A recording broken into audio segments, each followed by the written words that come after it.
Education of the Jericho Union County School District. It's nice to see such a full house. We have a pretty ambitious agenda this evening. I'd like to get right into it with recommended actions and the approval of minutes. The recommended motion be it resolved that the Board of Education make any necessary corrections and with the approval of the minutes of the regular meeting dated October 23rd, 2024. We have a motion. Sam, second. Any discussion? All in favor? So carried. Thank you. We're going to move into our reports. I know many of you are here this evening to talk about regionalization, and that is certainly something that the Board of Education takes very seriously, and we will have an extensive discussion. We couldn't hear. I'm sorry. Okay, sorry. I believe the microphone is on. Can everybody hear me? Okay. No? No? How about now?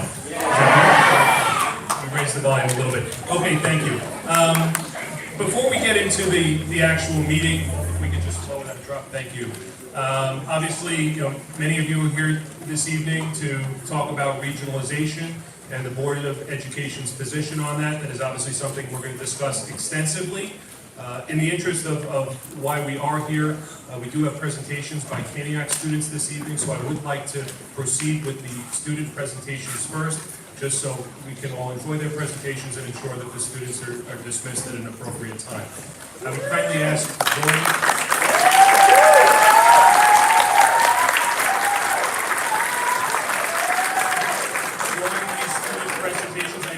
many of you have made signs. I would ask during the student presentations that we just please lower the signs so they're not distracting to the students. Thank you. With that, I would like to introduce Dr. Joseph Sapienza, Principal.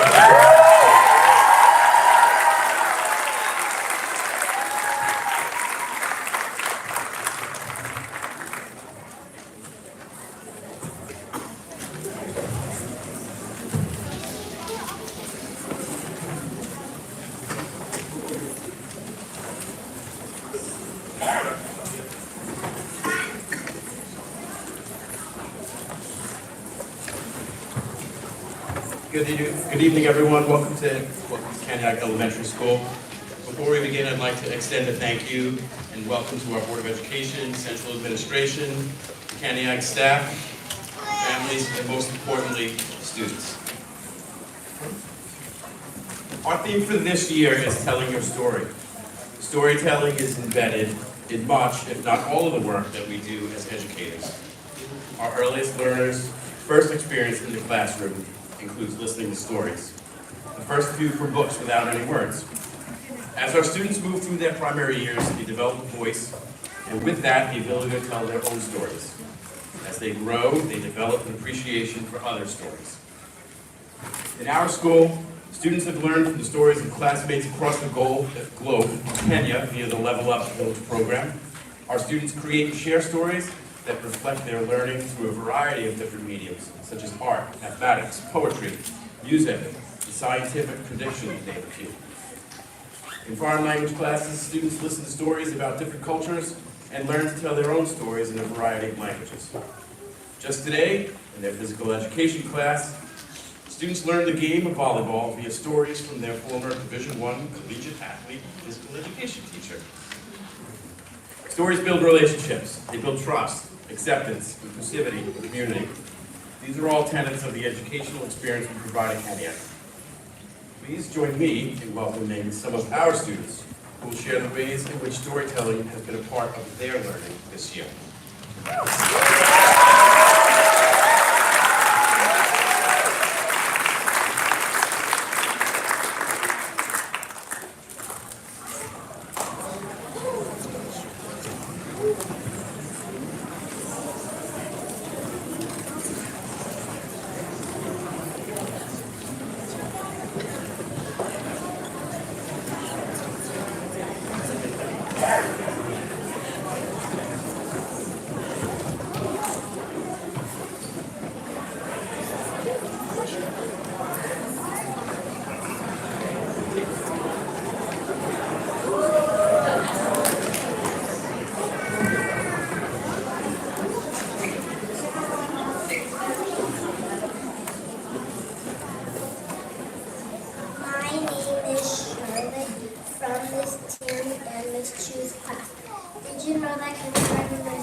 from Mrs. Percolini's kindergarten class. Tonight, we use the timeline to tell a big story. My name is Elise Luna from Miss Ross's class. In first grade, we practiced an attitude of gratitude. We learned how gratitude is like a muscle. My name is Luke Long from Miss Ross's class. The more you practice, the more your brain notices things to be grateful for. We wrote in gratitude journals in school and at home to share our stories. My name is Sophia from Miss Carr's class. Second grade tells their story from the beginning, starting with the origin of their name.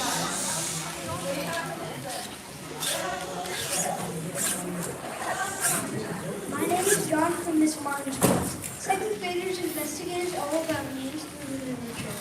Then they learned how their name or their parents' name came to be. Hi, my name is Kara Khan from Miss Mondovi and Miss Moore's class. We're learning about culture. When we share stories about our culture, we feel proud of who we are and get to show people what makes us unique.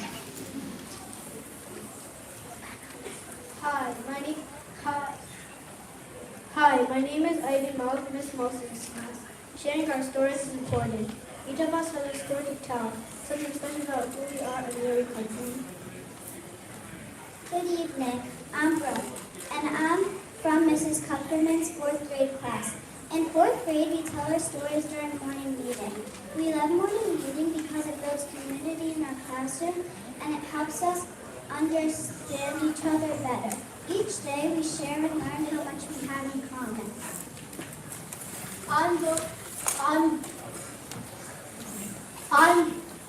I'm Joseph from Miss Kupferman's 4th grade class. During the month of November, we also tell stories by keeping gratitude jars. Each day we make a gratitude note. Each day we think about what we're grateful for, make a gratitude note, and put it in our jars. When we do this, we reflect on our lives and tell stories. Tonight we created gratitude trees. Hi, my name is Ellie Chung from Team Rosegold. In 5th grade this year, we told our stories through poetry. We reflected on where we came from, our families, our histories, and our cultures. We now share those stories. Hi, my name is Kasim Khan from Miss Yadwa's class. We use descriptive language to paint a picture of who we are and tell our story. Tonight, we taught our parents how to tell their story through the art of poetry. We encourage you to tell yours as well.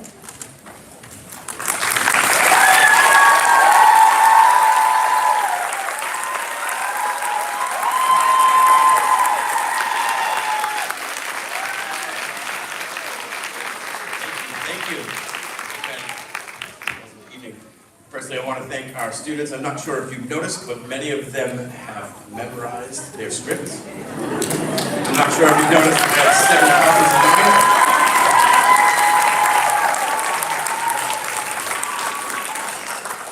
While I also want to recognize and applaud our all who are here this evening, our classroom teachers, our special area teachers, our staff members.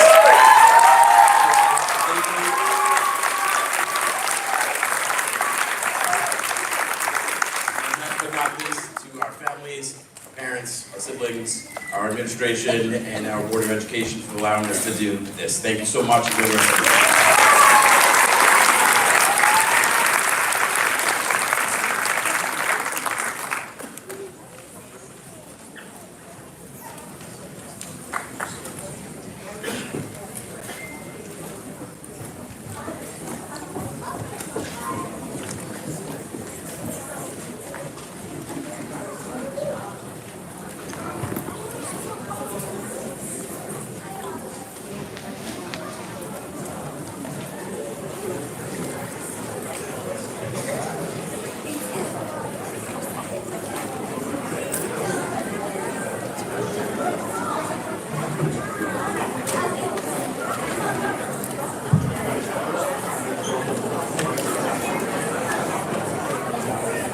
Okay, we're just waiting for the board to take their seats. It's a little tight up here.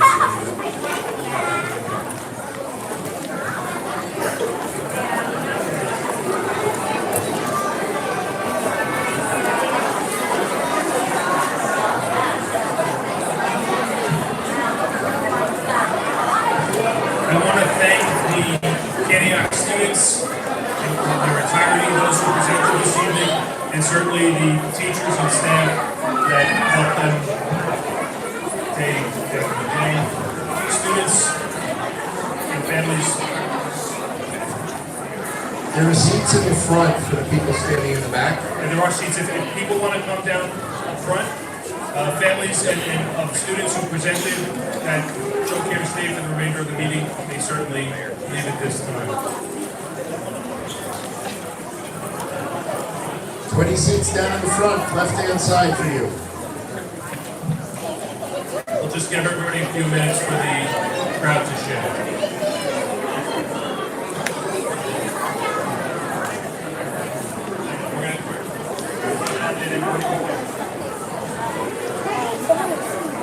There's still some seats in the front if people want to come down the aisles. Plenty of seats on the left as well.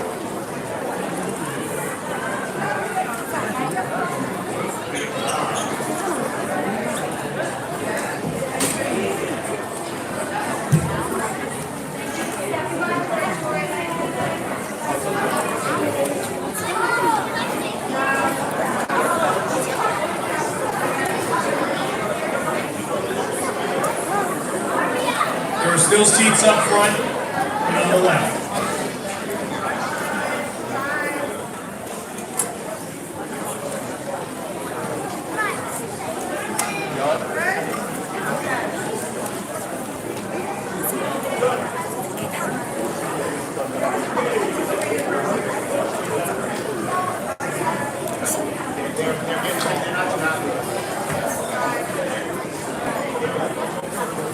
Seats remain available in the front of the auditorium. Okay. So with that, we're going to continue with the agenda this evening.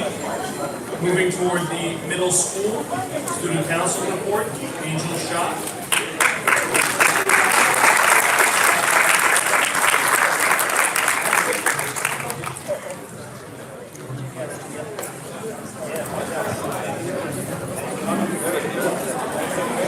So we can just have quiet, please. Angel's going to be presenting. Thank you.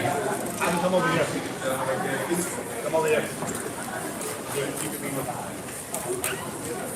Hello, my name is Angel Shaw. I'm an 8th grade student council representative. It's a pleasure to be here this evening. The SEL theme for November is high expectations and goal setting. High expectations are believing that others can be successful, telling themselves, and praising their accomplishments. And speaking of high expectations, we are so proud to share that the JMS was recognized by U.S. News and World Report as the top middle school of Long Island. This honor reflects the hard work, dedication, and passion of the administration, staff, and students working together. And a big shout out to Mr. Gleason and Ms. Baloo.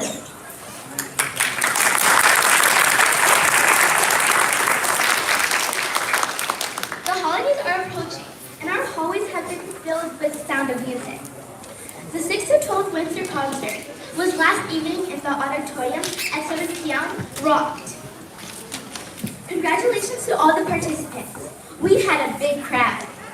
The MS and HS Jazz Band will be performing in the afternoon on Monday, December 9th at 7 p.m. In addition, the MS Winter Band's concert will be held in the auditorium on Tuesday, December 17th at 7 p.m. The middle school musical, Beauty and the Beast, is Thursday, December 5th at 2:10 p.m. and Friday, December 6th at 7 p.m. in the Little Theater. As Mia said, be our guest. Tickets are currently on sale for parents of the cast and crew. Regular ticket sales are set to begin tomorrow afternoon. Ms. Murray and the school counselors from around the district presented the school counseling program at our most recent joint PTA council meeting. One of the highlights of the counseling program is the work that counselors do helping youth students make a successful transition into Jericho Middle School. This week, 7th graders who are new to the district met with high school student ambassadors. They share study tips, resources, and build connections over the Thanksgiving themed lunch. On Friday, November 14th, Roger Smith, a freestyle performance rapper, came to talk to the 8th graders about crafting poetry, literary devices, and the role performances plays in rapping. His performance was fire. That is a metaphor. This was a prelude to students writing poems about first novels they read which they put to music and will perform for their 8th grade English classes. Student council and community service classes will be delivering gratitude grants to all the students in the school. With the holiday season coming up, it is a wonderful way to acknowledge each other in a kind and meaningful way. They're also planning to have a hot chocolate fundraiser in the first week of December. Well, that's all for now. Have a happy Thanksgiving.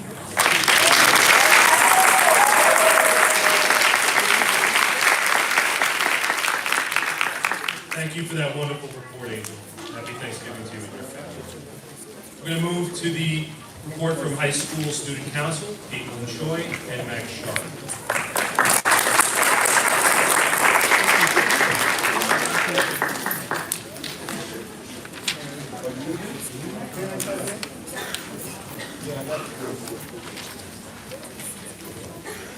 Good evening, members of the board, Jericho, Cantiague community. My name is Caitlin Choi, co-president of the high school. And I'm Max Sharp.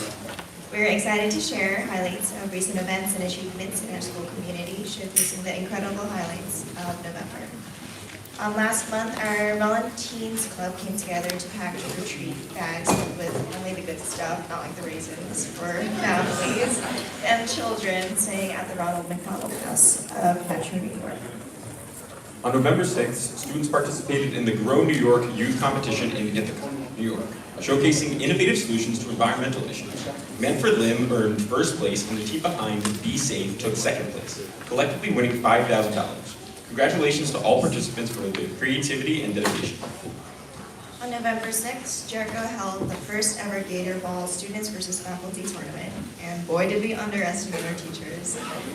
The students and faculty competed in a fun bracket-style tournament, and following, our Jericho staff were reminded of just how fast time flies, as many were recognized at Staff Recognition Night. Additionally, on November 13th, our agricultural science students attended the FFA Youth Agricultural Conference in Albany, where they collaborated with peers and state leaders to discuss how policy impacts food, agriculture, and natural resources. Shifting to the arts, the Jericho Orchestra held its concert on November 13th, featuring talented students from grades 9 through 12. The Winter Chorus concert is coming up on November 29th, offering another chance to hear our students' incredible musical talents. On November 19th, the Art Honor Societies teamed up with SEPTA to host Cookies and Candies, a fun-filled evening where young students created art projects while enjoying sweet treats. The event brought together students, parents, and faculty for a night of creativity and community. Winter sports are in full swing with the winter season kicking off on November 18th. Stay tuned for weekly updates on game schedules as our athletes hit the courts and mats as they shoot touchdowns and swing three-pointers. Really? Congratulations to Kylie Chalise, Rachel Lee, and Manfred Lip, who will be attending the International Project Green Challenge Finals in San Francisco, California from November 21st to November 24th.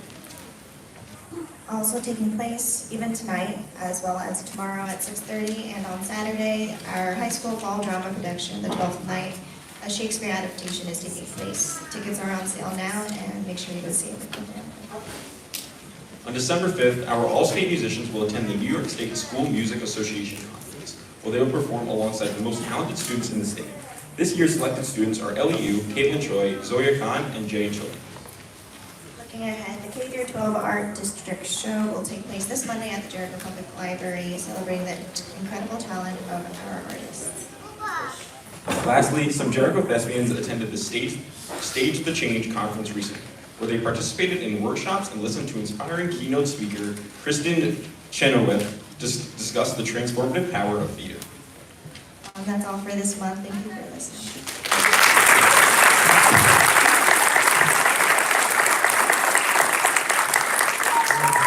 Thank you, Caitlin and Max. At this time, I'd like to move us to the report of the PTA Council for teaching.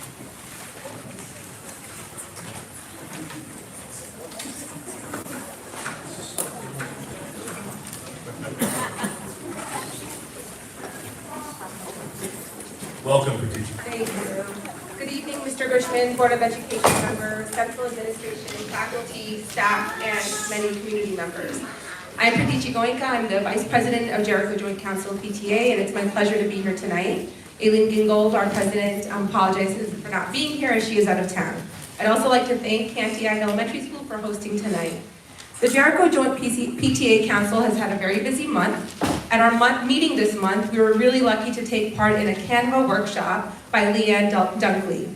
Leanne walked us through the software and showed us all the amazing things that we could do using the program. All of our PTA members in attendance learned so much, and we will be creating new and exciting flyers and Instagram posts.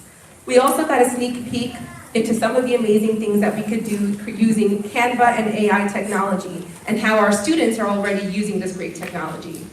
Jericho provides all students with a free Canva Premium access via ClassLink. On Monday, November 18th, the Joint PTA Council had its first open council meeting this year. What a tremendous turnout. The meeting was led by Mr. Greg Sloan, Curriculum Associate for School Counseling.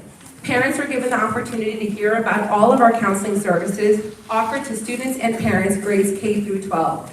At the elementary level, we heard from Mrs. Jasmine Wong. From the middle school level, we heard from Ms. Megan Murray. And at the high school, we heard from Ms. Alana Mercante. All three presenters did a fantastic job showing the amount of time, work, and collaboration that goes on in our schools. We cannot thank them enough and know our kids are really lucky to be so supported here in Jericho. Thank you to the parents that came, and please come back. We really enjoyed seeing so many new faces. Our elementary schools have been very busy this month. Cantiague had its fall festival and had over 300 participants attend. They also ran a very successful coat drive with the help of Andrew Howard Cleaners. Radnor Seaman held its welcome back picnic, costume parade, and their trunk or treat competition. They are also busy fundraising with Miss Chocolate. Jackson Elementary had a successful author visit from Doreen Cronin, the author of the book Click Clack Blue. And as a special 5th grade Halloween treat, the PTA provided a Panera lunch to all of our 5th graders. The middle school held its annual Obeas Day on October 24th and is busy selling spirit wear, and the high school senior committee is selling dot cakes for this month for Thanksgiving to raise money for their senior party. They also distributed all of the swag that was pre-ordered last week, so if you didn't receive yours yet, please check in with Mr. Cummings' office. SEPTA and the high school had a joint PTA meeting last week and invited Drs. Anthony Pantaleno and Barbara Fisher, authors of Best Therapy for Teens to 20-something, A Parent's Guide to Finding Mental Health Support, to speak about the extent of the mental health crisis facing our adolescent and 20-year-olds. They provided strategies for us as parents and offered ways to understand the roles we play as parents and how therapy can be a useful approach for so many kids. Our PTAs are trying to find ways to constantly improve programming and introduce new ideas for our students, families, and our communities. It's not too late to join and share your ideas. Please reach out to your building president if you have any questions or want to get involved. Thank you so much, and we wish everyone a happy and healthy Thanksgiving.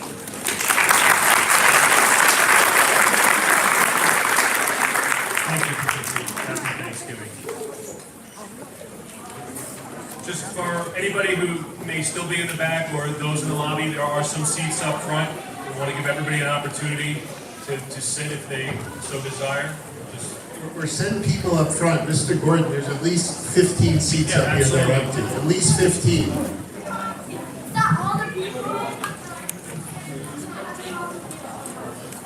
Mr. Julius, there's a bunch of seats on your side of the auditorium up front. Come up front, ladies.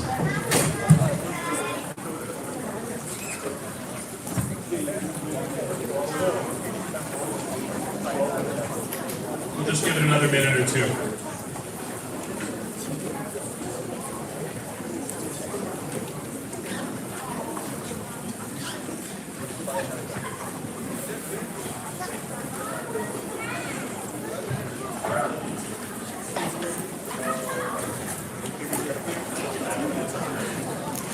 Mr. Julius, at least 5 more right up here in the second row.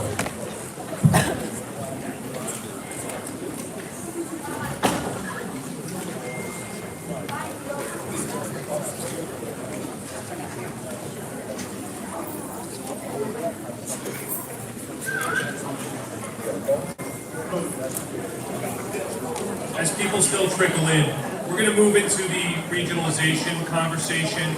I know that's why many of you are here. I appreciate many of you have made signs. The board is in receipt of over 300 emails in the past week expressing opposition to this plan. We've been discussing it as a board publicly now for well over a month.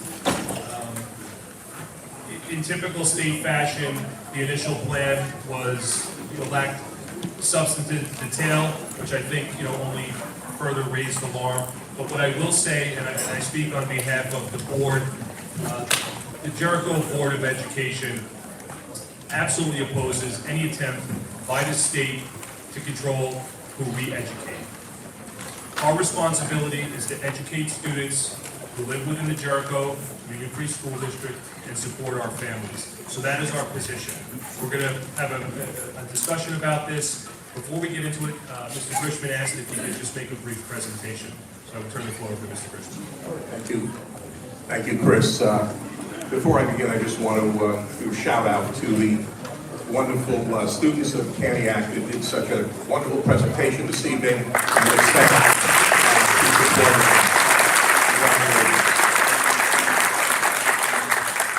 I asked Chris if I could have a few minutes at the beginning of our discussion. From where I sit, there's been a great deal of misinformation, inaccurate information that has circulated since the Board of Regents and since the State Education Department came out with their regionalization plan. To start off with, the regionalization plan that was put out by the State Education Department was poorly written, poorly distributed, and is filled with statements that need to be clarified and were not clarified when it was first put out this summer. So what I look to do this evening is to go through some of the facts around the recommendations related to the regionalization plan. However, before I do that, I just want to make it very clear to everyone in this room that there is no one at this table, there is no one who's on staff of the Jericho School District that will stand still and let anything negative ever happen to our school community, ever.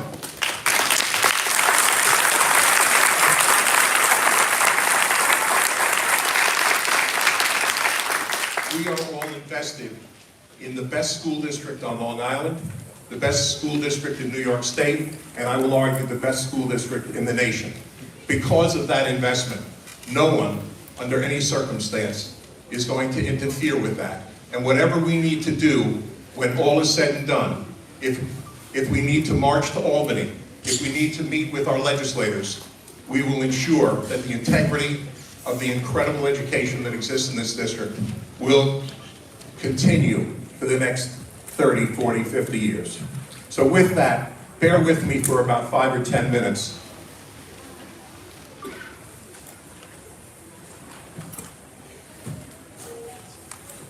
So in New York State, there's New York State education law.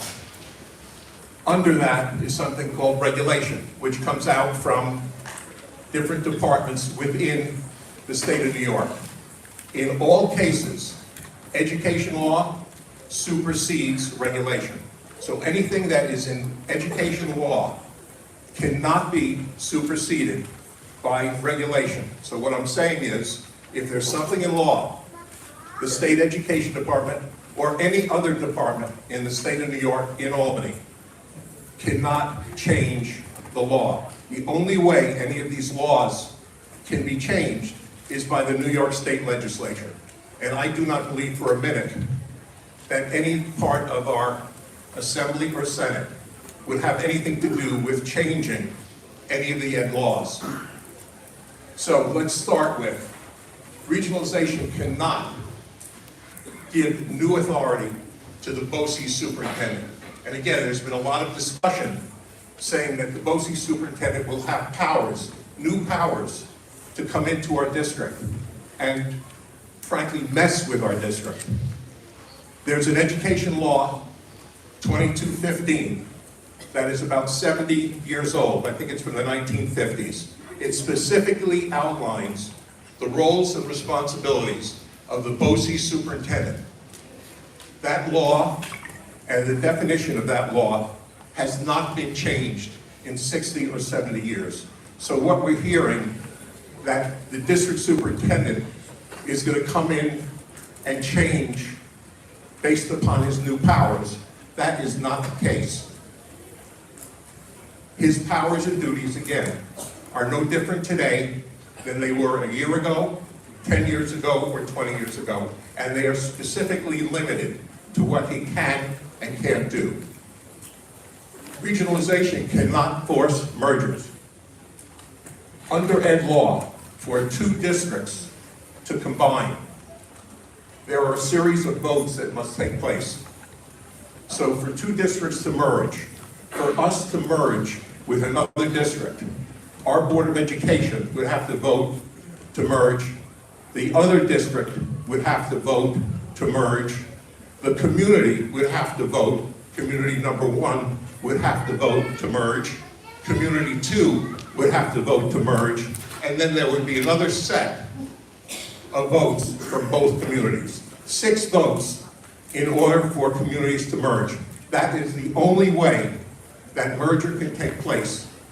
The State Education Department, the Board of Regents, the Commissioner of Education do not have the power to say Jericho is merging with Hicksville, with Syosset. That is not within the legal constraints of Ed Law 2218.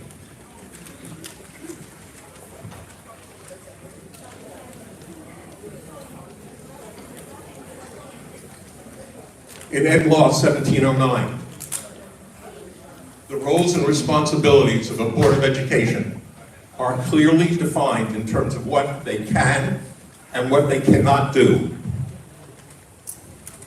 Our Board of Education has the ultimate responsibility and the sole responsibility to accept students from outside of our district. So part of the rumor mill has said we are going to wind up having kids from New York City or from wherever, us into our school district, and we're going to be mandated to educate them. That is not permissible. That is against the law. That is against Law 1709. This Board of Education,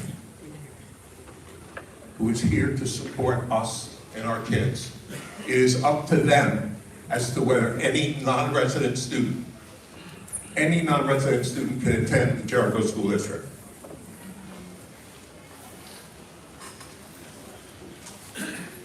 So once again, it is illegal for any district in New York State to take on additional kids without the sole permission of the sitting Board of Education. The only, and the exceptions exist throughout the state. If you look at some of the East End school districts where they tuition their students, K-6 districts, they tuition their 7-12 students to go to another high school. That is by permission of both boards of education. So again, to underline that responsibility does not rest with anyone other than the 5 members of our Board of Education that sit here this evening.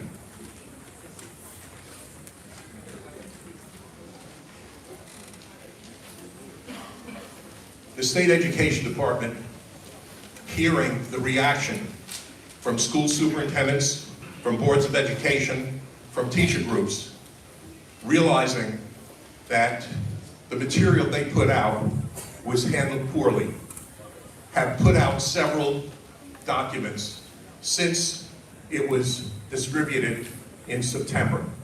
One of the documents that came out from the State Education Department, I believe it was early last month, listed from the State Education Department the same people that put together the original regionalization plan. So up on the board, I'm not going to read it to you, they are listing out specifically what the facts are behind regionalization, I'm sorry.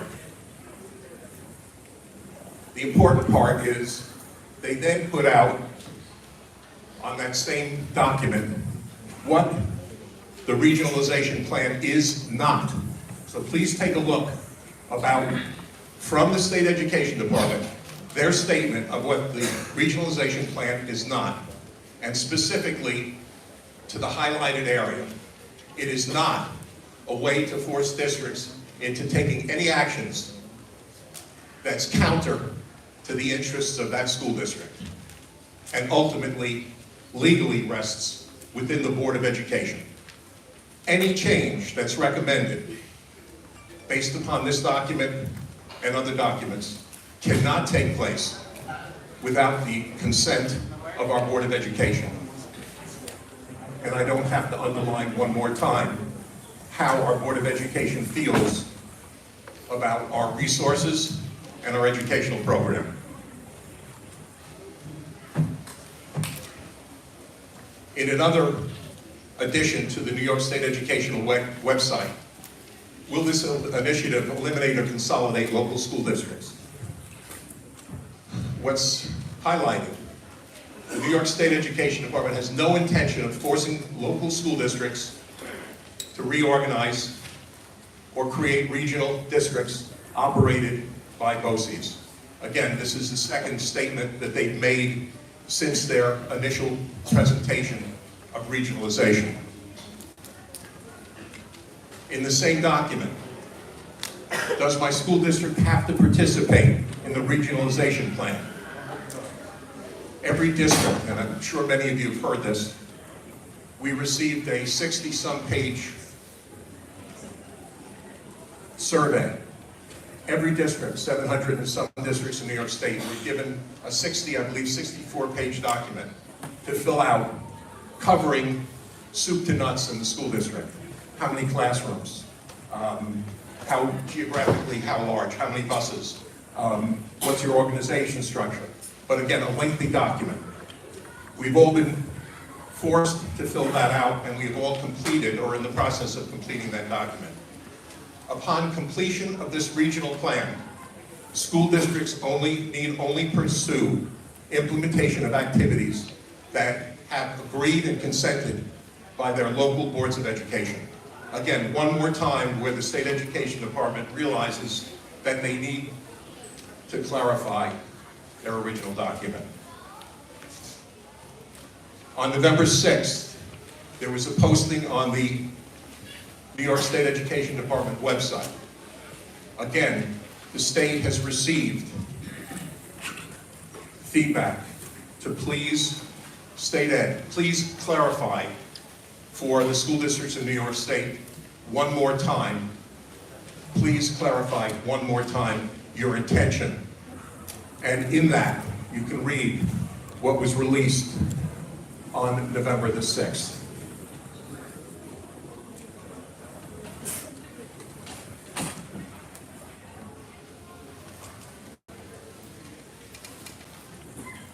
We have been informed by the State Education Department, by the Commissioner of Education, by her Chief of Staff. We've been informed by members of the Board of Regents that there is full agreement that the language will be changed to specifically underline in the regionalization plan. The language will be changed to underline that nothing will happen in any school district without the permission of the Board of Education. The Board of Regents oversee the State Education Department. They meet once a month, again, as our Board of Education does. The Board of Regents, and we have spoken to numerous members of the Board of Regents who've been inundated with calls from community members, teachers, administrators, and they are now telling us, I promise you, on our meeting in December 9 and 10, there will be a significant language change that will underline the specific roles and responsibilities of our Board of Education, and will clearly limit, nothing will take place without the approval of these 5 board members.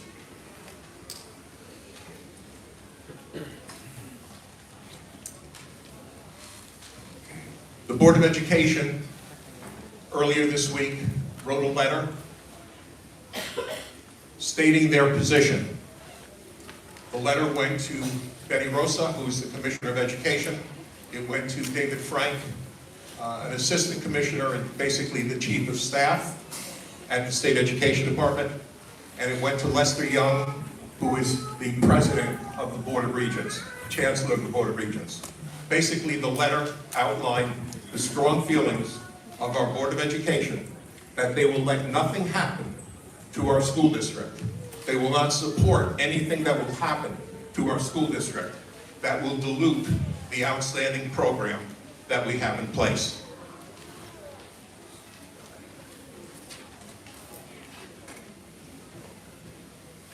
I think you've all received a copy of this letter. Again, it is a strong letter stating the board's support for our school district. With the letter that the board sent to the State Education Department and that we forwarded to our community, I attached the letter from me, again, underlining our strong feelings that we're not going to support anything that will dilute our school community. Last sentence, Jericho is dedicated to continue to provide our students with their exceptional education, and we will continue to look out primarily for the best interests of all of our students, our staff, and our community.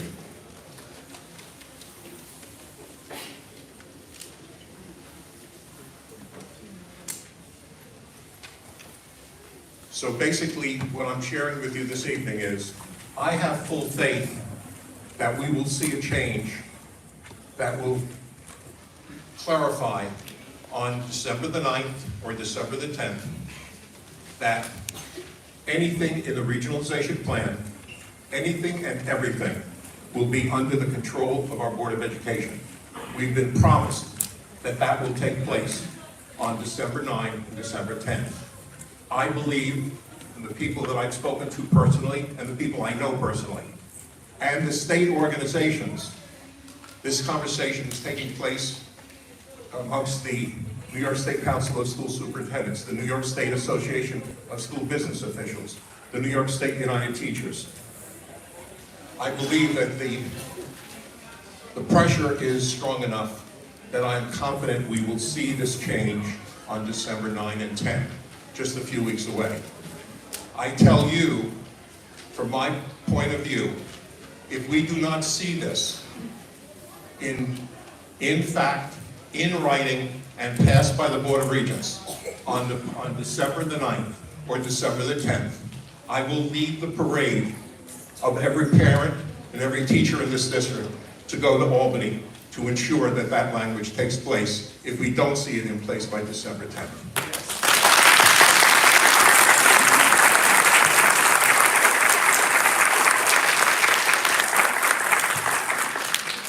From my perspective, we appreciate all of you taking this terrible weather evening to be here this evening to support our kids, to support our community. We appreciate you being here, and we ask for your continued support as we ensure that the Jericho School District maintains its independence, maintains the quality of education that we have all together built, and we will ensure that we continue working forward and continuing for our district to be the incredible district it is. I thank all of you for listening to me this evening. I thank you for being here, and I sincerely appreciate your support for believing in all the things that I believe in, that everyone sitting at that front table believes in, and every employee and resident of the school district believes in. Thank you.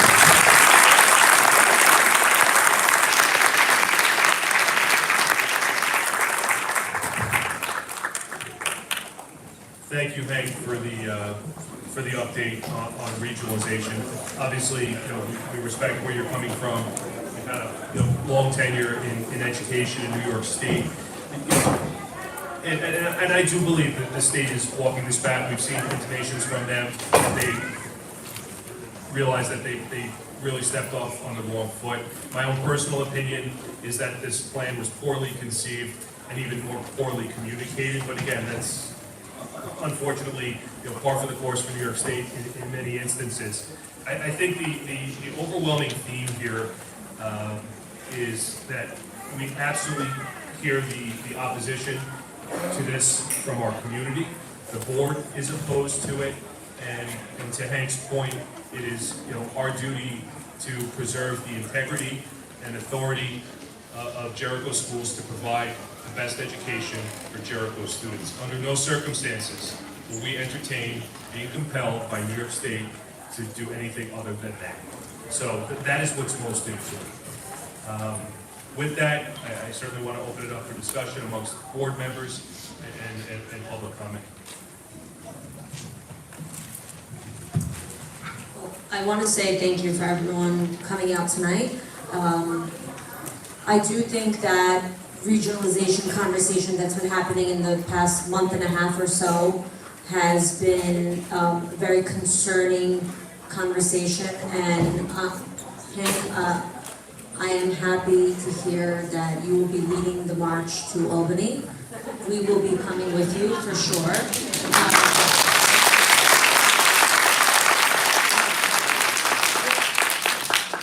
Sitting up here as a board member, I'm also a parent, I also live in this community.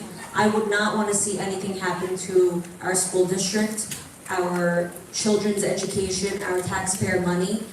As the language that's written today, our schools are in jeopardy. That's why we're here tonight. We're not here because we're causing panic for no reason.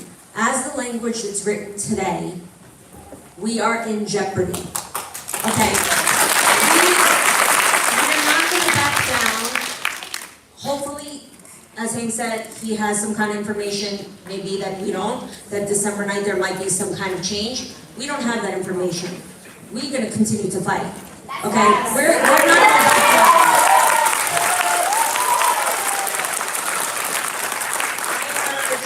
I urge everyone to take this issue very seriously, and I see you guys are, and I think everyone on this board hopefully we're all on the same page. I'm not going to speak for everyone, but I think we're all on the same page. We are going to fight, and we're going to fight hard. They're not going to take $1 of our money, any of our resources, take anything away from the quality of Jericho's education. And we are not going to just listen to politicians tell us that they're going to take away our local control.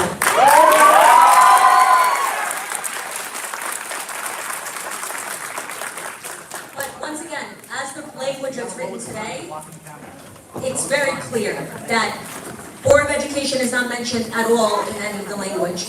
It's as if we don't exist. It does say BOCES superintendent will come in and be able to dictate terms. So the language was extremely poorly written, maybe purposely. Maybe they do see that there's heat on them and now that they want to, backpedal. But today, it still stands. So let's see what's going to happen. But right now, we need to fight. And we're going to continue. So thank you.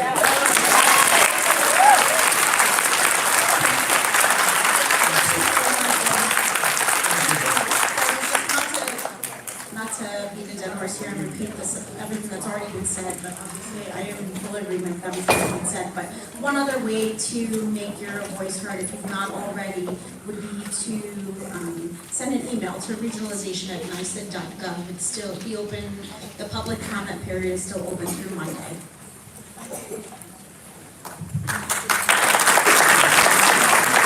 What I will say is, I'm really proud of the Jericho community for taking such a strong stance on this. And like I said, the Board of Education, listens to Jericho families and Jericho community members. And to that end, that is really what has compelled us to take a strong stance on this. And if we don't see a substantive change in the verbiage of this regulation, we're ready to aggressively move on this, because to Jen's point, to Divya's point, to Hank's point, and to everybody at this table, we are 100% on the same page. We will fight this aggressively. They're not going to come here and tell us what to do.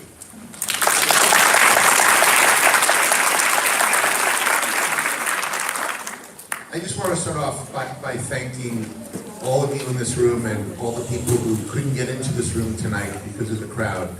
That what you heard from the superintendent is only occurring potentially because of the actions and the letters and the calls and the signs and your presence.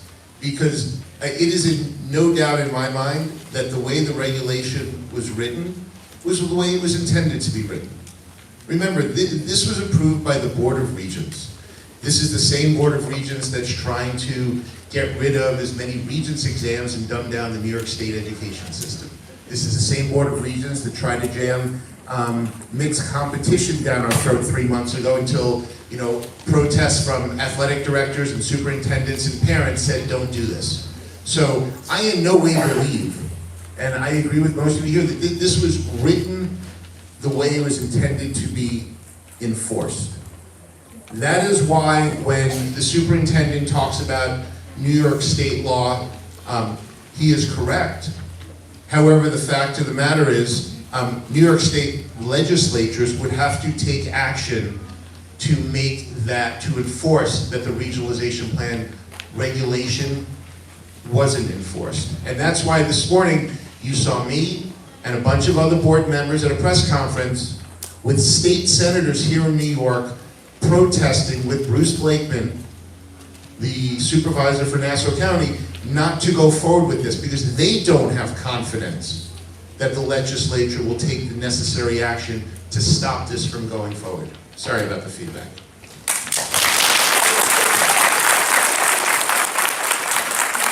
And the fact that it wasn't well received is because of the people in this room and in the communities all across Long Island, because absent one superintendent in a district, I haven't heard of anyone who's in favor of this. But to correct a little bit of some more misinformation that I agree, or that I disagree with. The whole idea of agreeing consent, that language isn't there. What it has said is that the BOCES superintendent can compel the districts to go along with whatever regionalization plan comes up. And as Dr. Foresta said, we're not looking to belabor this. I would love to hear the comments that the people here have, because again, it is you who's driving this change. I think the strong response from this community was why you saw a letter come from this board on Tuesday. As you know, some of you know, we've discussed this at our last 3 board meetings, work sessions and board meetings, and we sort of went around in circles, and I think the strong response from the community over the past week motivated us. Yes.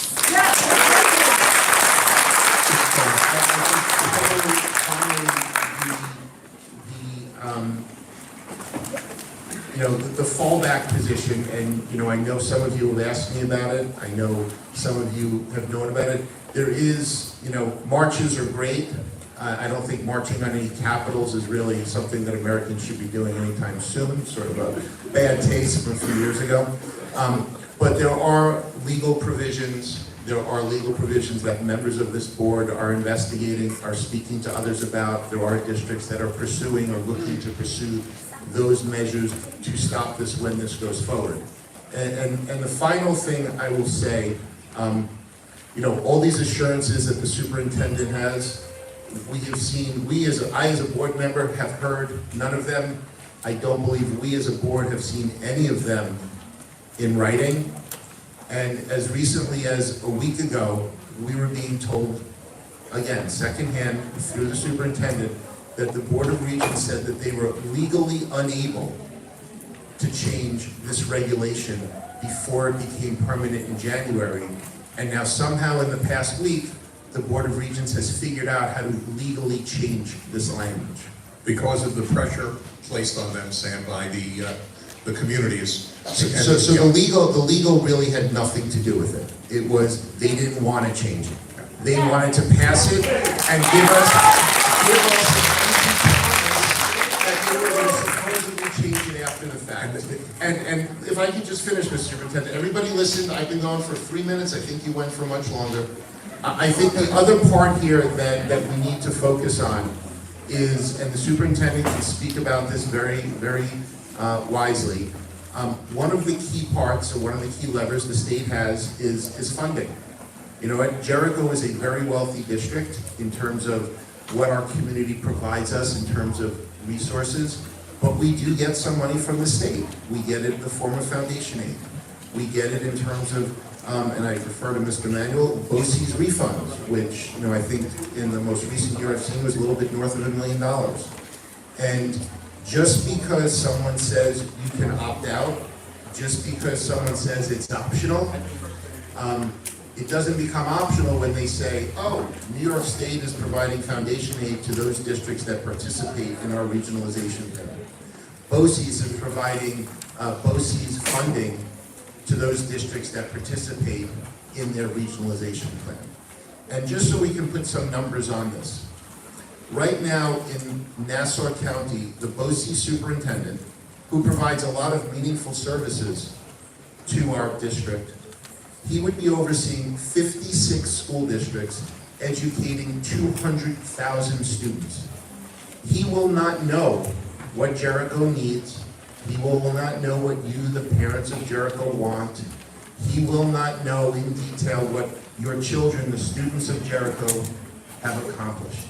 And that is exactly what we are trying to avoid. So please, do not rest on this. Do not stop participating in the letter writing, in the calling, in the people who showed up at this morning's press conference with the signs to support all of the state senators across Long Island who came to, as a group, get together and protest this. And finally, there is supposedly that even the governor has now turned on this plan, though I have not seen it in writing, but that was something that State Senator Jack Martins mentioned this morning, that the governor is now sort of saying, oh, this has nothing to do with me. She's selling it, she's pushing it down to the Commissioner of Education, and it was all her idea. So this is not going away. You know what, we can be optimistic about December 9th and 10th, but we have to be realistic. And they've had opportunity to change this already. They had it when they met 10 days ago or 15 days ago. They actively decided not to.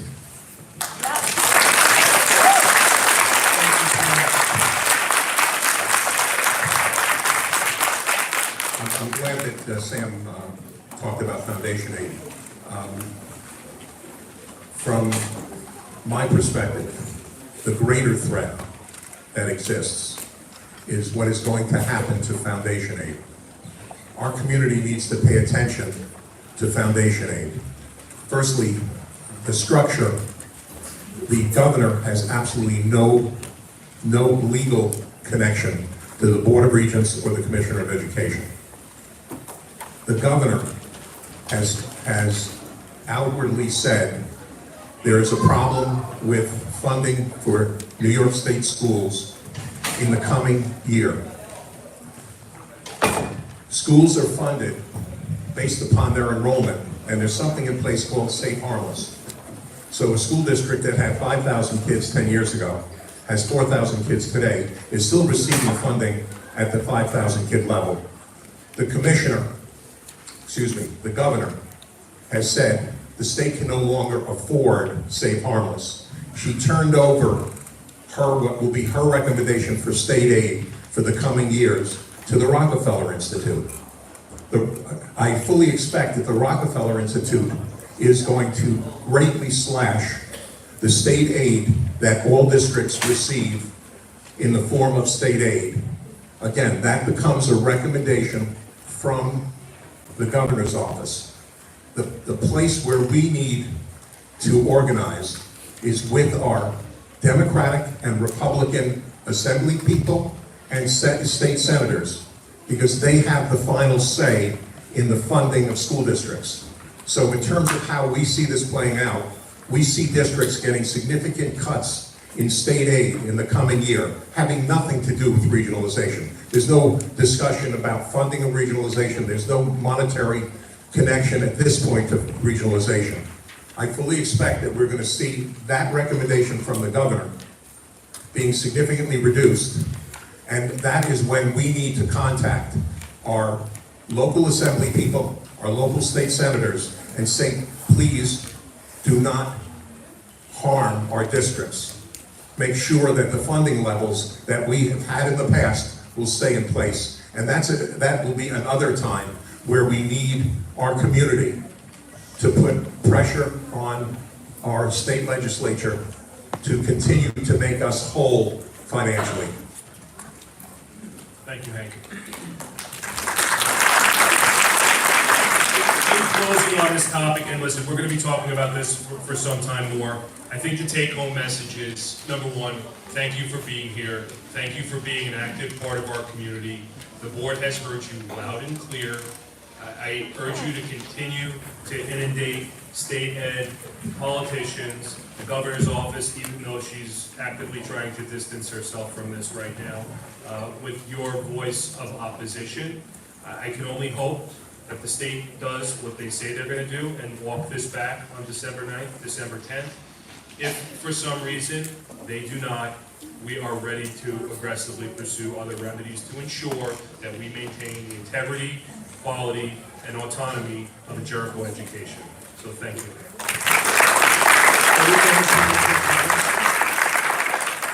Again, we do have an opportunity for the public to be heard, but in the interest of fostering a good conversation, happy to take some questions. Wait, but can we, what you just followed up on, in terms of us taking that, do the board members here agree that should December 9th not change or 10th change anything in an extremely material way, removing this risk to the district, that they would be on board for pursuing the legal remedies, something like an Article 78? For myself, and we can poll other board members, I would 100% advocate for pursuing legal action if the state does not back down.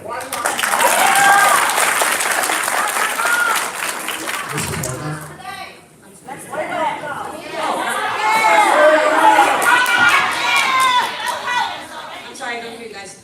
Sam just asked me a question. I would absolutely be in favor of pursuing Article 78. Yes. We are not going to let we'll do everything in our power, and if we need to use all our resources, legal, money to fight this, obviously, money talks, unfortunately, in this world. We're going to have to do it.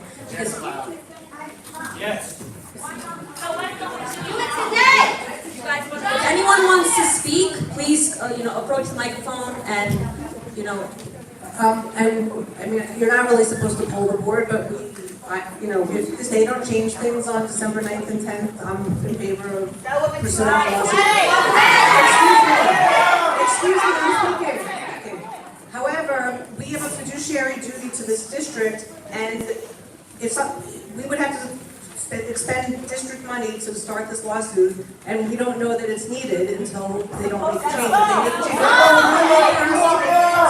no need for us to start this now until we make a change.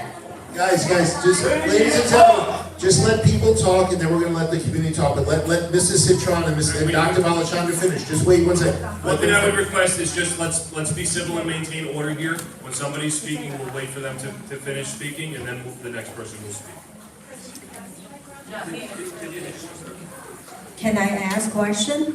Thank you know for... if Dr. Balachandra wanted to talk about Article 78 or not, and if not, then absolutely, we should go to questions.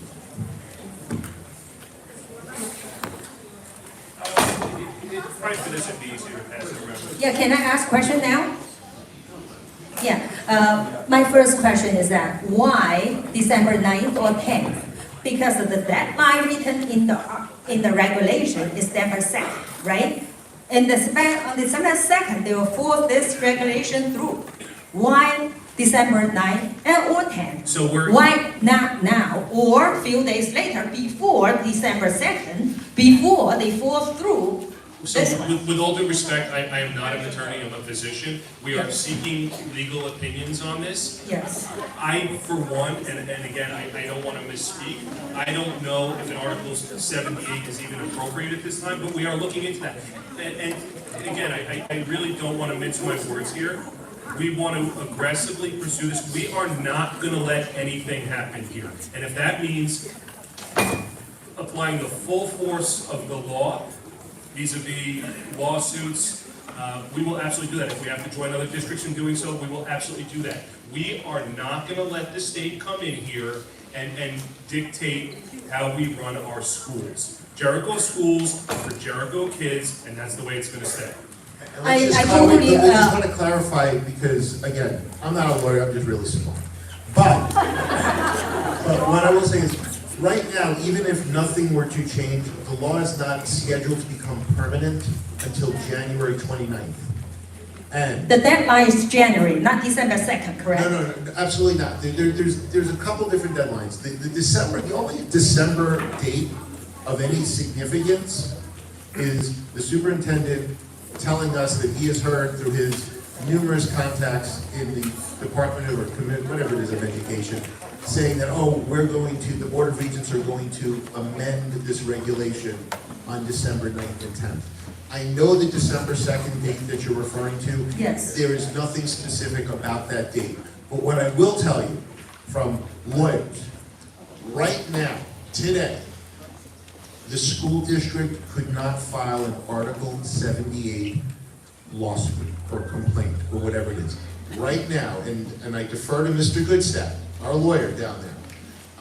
Looks great with the beard that he's grown since he's taken over here, and he can, I believe, confirm that right now, we couldn't do that. Could we do that in a couple of weeks? We absolutely could. The December 2nd date, I'm happy to talk to you about it later, but Okay. that's not, there's no magic number about December 2nd. And that is my point. I think that, and again, I'm not an attorney, but the advice that I've kind of, just polling people have gotten thus far, and we could ask Mr. Guzette, I think that Article 78 may be premature, but make no mistake, if this is not walked back, and that is an option for us, and that is the best option for us, that's the option we're going to take.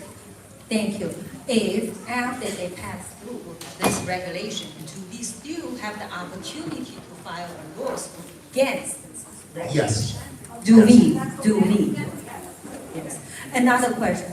And I think the other thing is, not to interrupt you, whatever we do, we need to respond, and we need to respond strongly. And the other intent of this is to give state ed pause in trying to ever do something like this again. Yes, I totally agree with Samuel, and thank you very much for your statement. I totally agree with you. That letter is not written poorly. I think the intention is very bad. It's not the language issue, it's the intention issue. Agreed.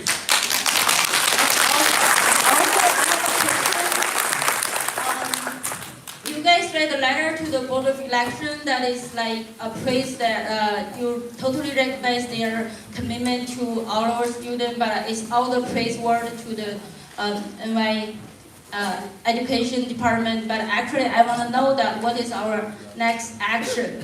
And the Board of the Education Department has been changing their word from the original word that they wanted us to share all the teaching stuff, curriculum, service, like the other like, special bus, school bus even could be shared. Well, they change their language all the time. Why not we just say directly to them, we are opposed to this emergency regulation. Why not we just don't say this? What's our action? They have like 30 school districts has been raised up their hand to say no to this regulation. Why not? What are we doing here? What's our next action?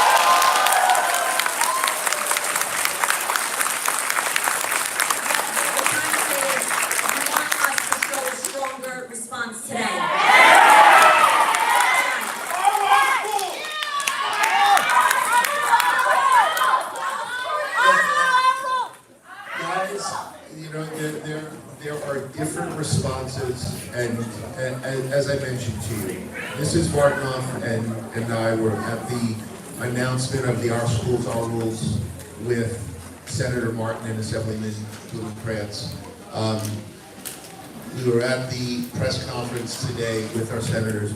We are taking that forward. I will stress to you that this board will take whatever appropriate legal action is available when it becomes available.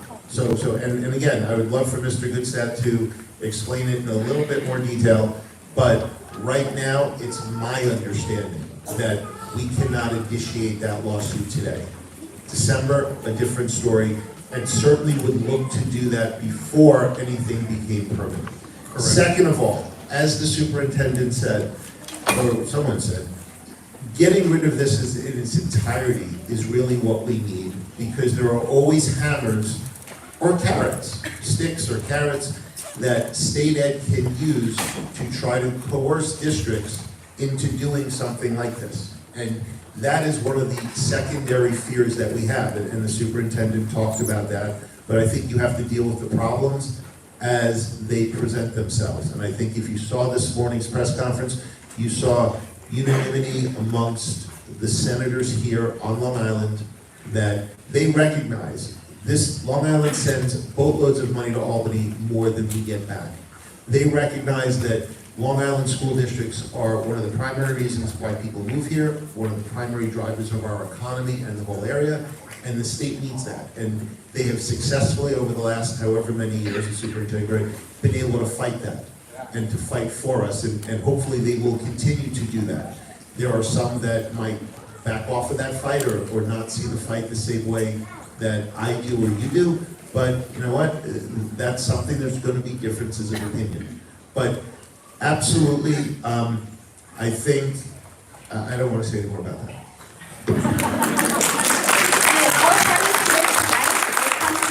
We want to know that what the action we will take, our Jericho BOE. The action we will take. So right now, it's not entirely clear what that action is going to look like, because again, this may go completely away in the next couple of weeks. It may not. The state may say, you know, we changed our mind, we're doubling down, and we're going to have to, fight very aggressively. Obviously, we're going to seek, the opinions of people who, have far more experience in dealing with this, specifically the attorneys. And again, we're going to oppose this vehemently and with the full force of the law if need be. Best case scenario, the state realizes they made a big mistake, this whole thing is expunged, and we just look back on it like a bad dream. Do I think it's probably going to take a little more work than that? Probably. And again, if we have to spend money, hire experts, legal experts to fight this, we're going to fight this. My gut is that we're going to be successful. I think the state is probably going to be smart enough to make this go away, because the one thing that politicians and political appointees like more than anything else are their jobs, and we're the voters. So, I urge you strongly to see how your elected officials deal with this, how the governor deals with this. Again, we don't have a say in who the state education commissioner is, but other people do, specifically, politicians. Again, the Board of Regents, all these people are appointed by elected officials. So we have to watch them very closely, and we have to make sure that they don't ever try something like this again. But again, I don't want to belabor this. I know we have other items on our agenda. You have all been heard. Thank you for being active participants in our community and doing your part in protecting the interests of Jericho schools and, more importantly, the kids who attend here. This Board of Education takes nothing more seriously than our commitment and mission to educate Jericho students.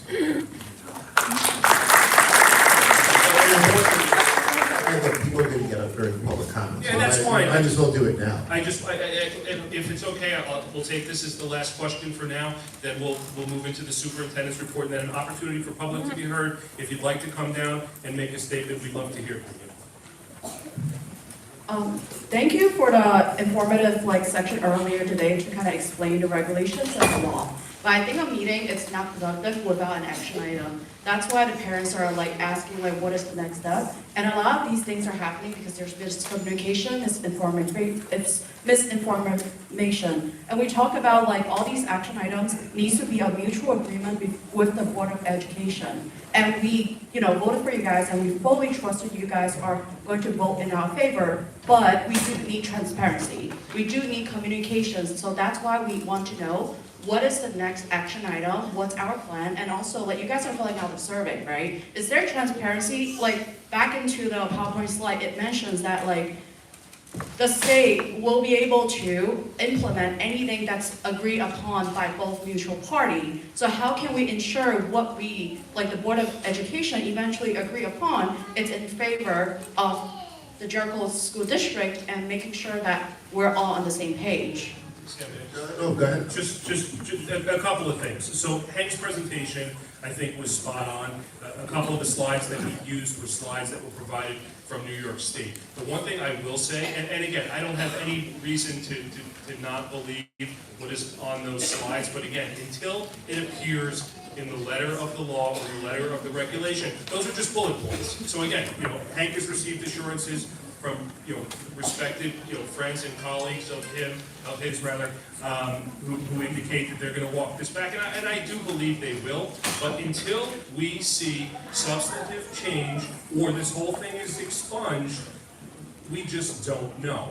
What's the action item from this meeting? The action item is your Board of Education, if this does not go away or in any way impacts us negatively or takes away local control, and that's the control that the 5 of us have as Board of Education members that you elect, we will fight it tooth and nail, and the way that's going to happen is legally. We're going to have to sue them, we're going to have to file, if an Article 78 proceeding is the right way to go about it, we'll do that. If we have to join a class with other school districts, we will certainly do that. What's your assurance that we're going to act in the best interest of the community? Well, number one, we're sworn members of the Board of Education. That's our job. If we ever abdicated from that responsibility, I would encourage you to vote that individual out.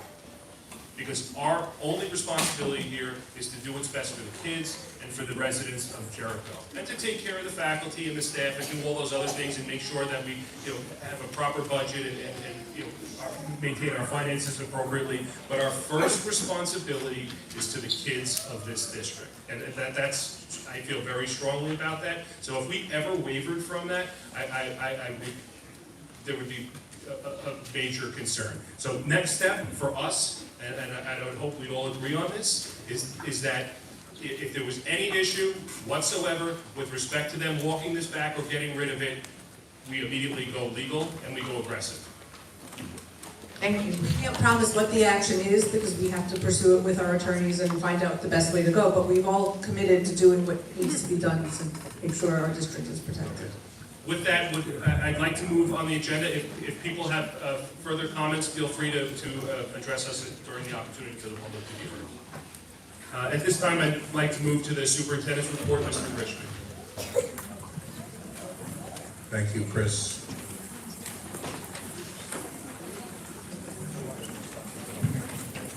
If you have comments, it's going to be 5 or 10 minutes, you'll be able to make them. Just be patient.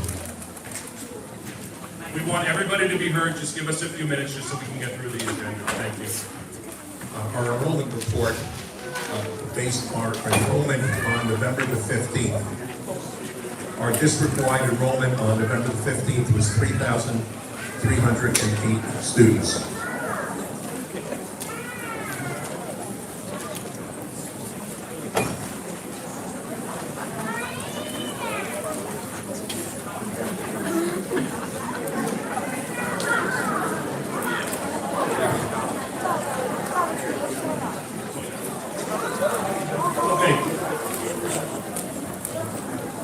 Wait for people to trickle out just so people can hear Mr. Grisham.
Superintendent's report, Mr. Grishman, please.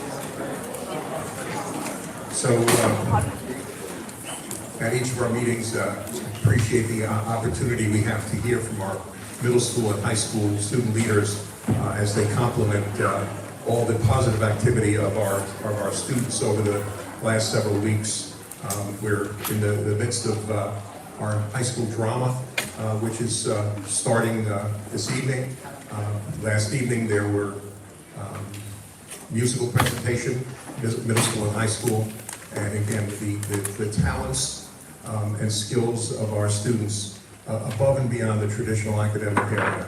When we talk about drama, when we talk about music, is just absolutely awesome. And just want to take an opportunity to congratulate the current activities that are taking place, the hard work of our students, and the incredible commitment our staff has to work with our students in the way that they do. So we can, again, in each month, there are so many activities, and I invite you to please come to our concerts, our elementary concerts, our middle school concerts, and our high school concerts. The music that our kids produce is just absolutely beyond belief. And again, also looking at our drama and our musical in the spring, just incredible performances, and just would love to share the outstanding productions that our kids present, and I would encourage all of you to try and attend some of those events through the school year. Thanks, Chris. Thank you, Mr. Grishman. All right, at this point, we're going to move into the portion of the meeting. This is the opportunity for the public to be heard. Please note, if you would like to make a comment or ask a question, please tell us your name and affiliation if you are representing a specific group. If you would like your statement to be included in our board minutes, you must hand in a written copy of your remarks to our district clerk, Mr. Manuel, immediately before speaking.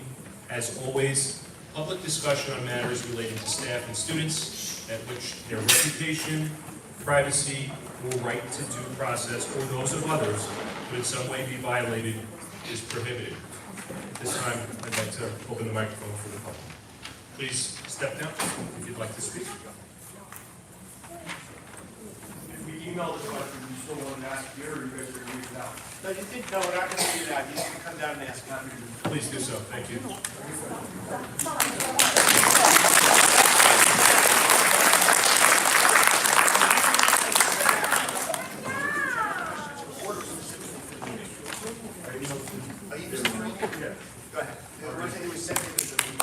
So I have several, so where do you want me to start? Wherever you'd like. Okay, let's start with the easy ones first.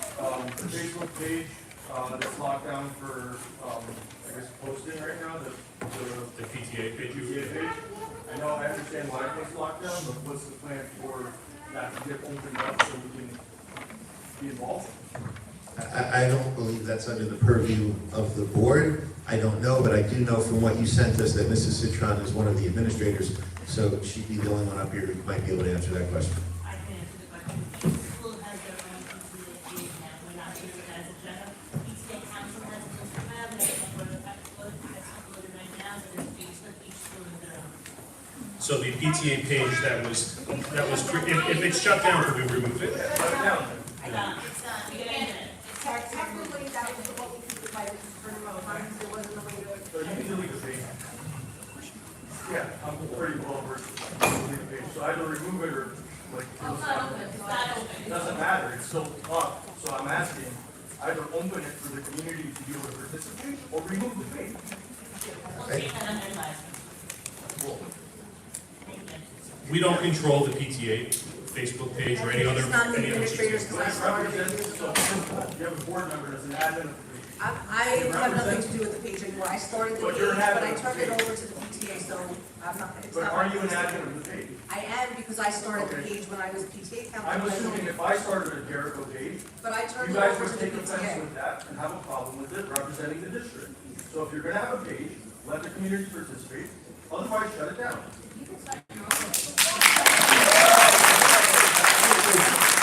Mr. Mayor, I'm not sure why this turned into a fight. First of all, Mrs. Citron, if that's the case, then whether the page is up or down, you should remove yourself as a board member, as the administrator of that I started page. it, so I wasn't able to be removed because I was the founder of the page, but I turned it over to the PTA. I understand, but based on what this gentleman is saying, it's creating a fair amount of confusion over what's going on.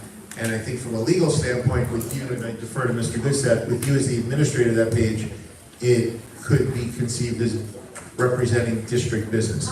Second of all, then I have conflict. I think it means, oh, you're posting stuff here. Second of all, again, I appreciate the PTA is going to take it under advisement, and I'm hopeful as a parent who was confused about the same thing when you sent it, Mr. Marini, that they do take it down and direct, or at least direct people to the individual schools. So the next one, technology, and the first one's going to be the implementation of Parent Square. So, and you want this on? Yeah, I think it's always on, I believe. No, it was off. So Was it switched on that? It's on. Okay, so I want to talk technology in general, but first focus on Parent Square. And understanding what the logic and implementation plan was for Parent Square, because it's unmanageable for parents with multiple kids. So as an example, let's use calendar and messages as two mechanisms within the system. I now have 4 calendars that I have to swivel to. I now have 4 inboxes that I have to swivel seat to. And I'm getting messages left and right, and the notifications don't match. So what is the plan with this product that the district's paying for? Because it doesn't work. And we've just layered another piece of system that isn't integrated with the 3-4 other pieces that we have. Okay, thank you, sir. Dr. Fogarty is in the back of the room. He oversees technology for the district. I think he would probably be most appropriate to answer this question. Hey, everybody. Nice to talk to you all. I'm Patrick. Give a microphone. I don't know. Is there a mic back here? But I could talk really loud. So I'll just project to the front. If you'd like to come up, you feel free. Can you all hear me? Yeah. All right. So Parent Square, this is actually the first general issue, like where someone just told us they didn't really like it, but we'd like to know more about that sort of thing. So if you're having those issues, please let us know. We generally have only resolved up to this point help desk tickets related to it. So like having issues with logins, having issues adding a student. But if you're experiencing general issues, we want to hear as much about them as possible. To give you a little insight into why Parent Square, give you a few examples. Our PTA parents are some of the, probably the most helpful people to share some of this, but I'm going to talk about it anyway. When we were working with Blackboard Connect for emergency outreach, the get-through, the click-through rate, not click-through, I'm sorry, the delivery rate, I should say, was 89% on our last round of emergency notifications. I think 89% is concerning, to say the very least. The first emergency notification test we did with Parent Square, or the second one we did with Parent Square, we hit 96% notification, and the 4%, the vast majority, were no voicemail, things of that nature. So the primary benefit to Parent Square beyond anything else, beyond streamlining communication, is that it's a secure, encrypted, end-to-end platform. Parent Square is by far the most popular. There's no number 2. The closest would be Aptigee. Parent Square purchased Remind, which a lot of times people will say, hey, why don't we use Remind? Parent Square bought them. So Remind is going to be part of Parent Square. It already is, technically, but it will be subsumed into Parent Square sooner rather than later. Parent Square, I think, all 50 states and about, I don't know, I'm looking now, I wrote it down somewhere, 10, 20, 30 million students. So they service a lot of students. However, the biggest headache that we have had and that we see, and that I know this gentleman just shared with you, is when you click a Parent Square notification in email, it will take you to the last place you were, not to the new notification, which is a huge pain. That in conjunction with you can heart a message in Parent Square, but it doesn't go anywhere meaningful for you. So that heart mechanism, whereby you appreciate a post, it doesn't help you in any meaningful way. You can't go back to it. So we submit feature requests, and Parent Square is pretty responsive so far. But we'll see. So we've submitted those 2 feature requests. I think they're great ideas. I hope they get done. But Parent Square is more about safety and security, so let's talk about what led us there as briefly as possible. I know I'll keep it short, I'm sorry. Just before is he correct that there's no way to get rid of his 4 calendars and his 4 inboxes? I don't know, do you have 4 children? Yes, I have. So, we got to talk on the technology. Yeah, so if you have 4 children, you're going to have 4 inboxes. But that doesn't work. So let's clarify real quick. It's 4 calendars, 4 message inboxes, 4 boba tea notifications, 4 cookie sitter notifications. You're talking about security and all these things, but tell me where Parent Square has been used for anything in terms of child safety or security. It's literally just endless junk notifications regurgitated 4 times across the school district for me to read 4 times. I can't keep track. I think it's important to note that if you haven't gotten a secure notification, that doesn't mean everyone else or many other people in the What's the district have. mechanism for you saying it's 90-something% delivery? Because if I have 4 kids, and as you just acknowledged, the notifications don't go to where it's notifying you, explain to me where you're getting your percentages from. Well, what you're talking about are notifications, what I'm talking about are alerts. Those are 2 different things. So alert levels, which are emergencies, which I would put as the #1 priority of the district, would be the health, safety of the students. Those we're getting through at a rate of 88 to 89% the last time we did it through Blackboard. That's just unacceptable. So something has to be done immediately when you get numbers like that. And that's where Parent Square is. The other big problem we had, and again, my PTA friends can advise on this, we had a rash of spam text messages that were going out because PTA data was being posted in places perhaps it couldn't have been, it shouldn't have been. We have had 0 mass spam texts. We had 2 or 3 in the span of about 3 months prior to the Parent Square implementation. And the other big piece would be the data itself. We had 3 breaches, i.e. they were inadvertent disclosures, so I don't want you to be concerned. They don't mean anything to people here. An inadvertent disclosure is essentially someone puts an email address they shouldn't have in an email. We had that happen 3 times in 4 months leading up to the implementation of Parent Square. We have had it happen 0 times since. So the security is seemingly working statistically. Data-wise, we're seeing that the emergency alerts are working better, but that doesn't mean that there aren't things that are going to be frustrating and annoying. And the more people that let us know about them, like, we appreciate the heads up, because I can then go to Parent Square and say, you need to fix this part, or this is annoying, or how do we do a unified inbox, which are all things that we've reached out and asked them about or talked to them about, but we've only made 2 formal requests up to this. Could we actually, so one of the things, Mr. Brain, I appreciate your comments, and again, we were trying to compile some information to formulate a response. One of the things that is interesting, and again, I use Parent Square too, I have 3 children. For those with multiple children, perhaps we could make a feature request where we could, potentially synthesize or merge calendars and ensure that, people aren't getting multiple identical notifications, which again is kind of the sense that I'm getting. It's difficult to manage. It's difficult to manage calendars for multiple children. And again, for a product that's kind of targeted to education, that may be something that's useful, because many of us have multiple children. Well, just one last example of the Parent Square situation, which I emailed Mr. Fogarty. So I got a message in Parent Square that's a PDF that 2 teachers want to have parent-teacher conferences with my junior.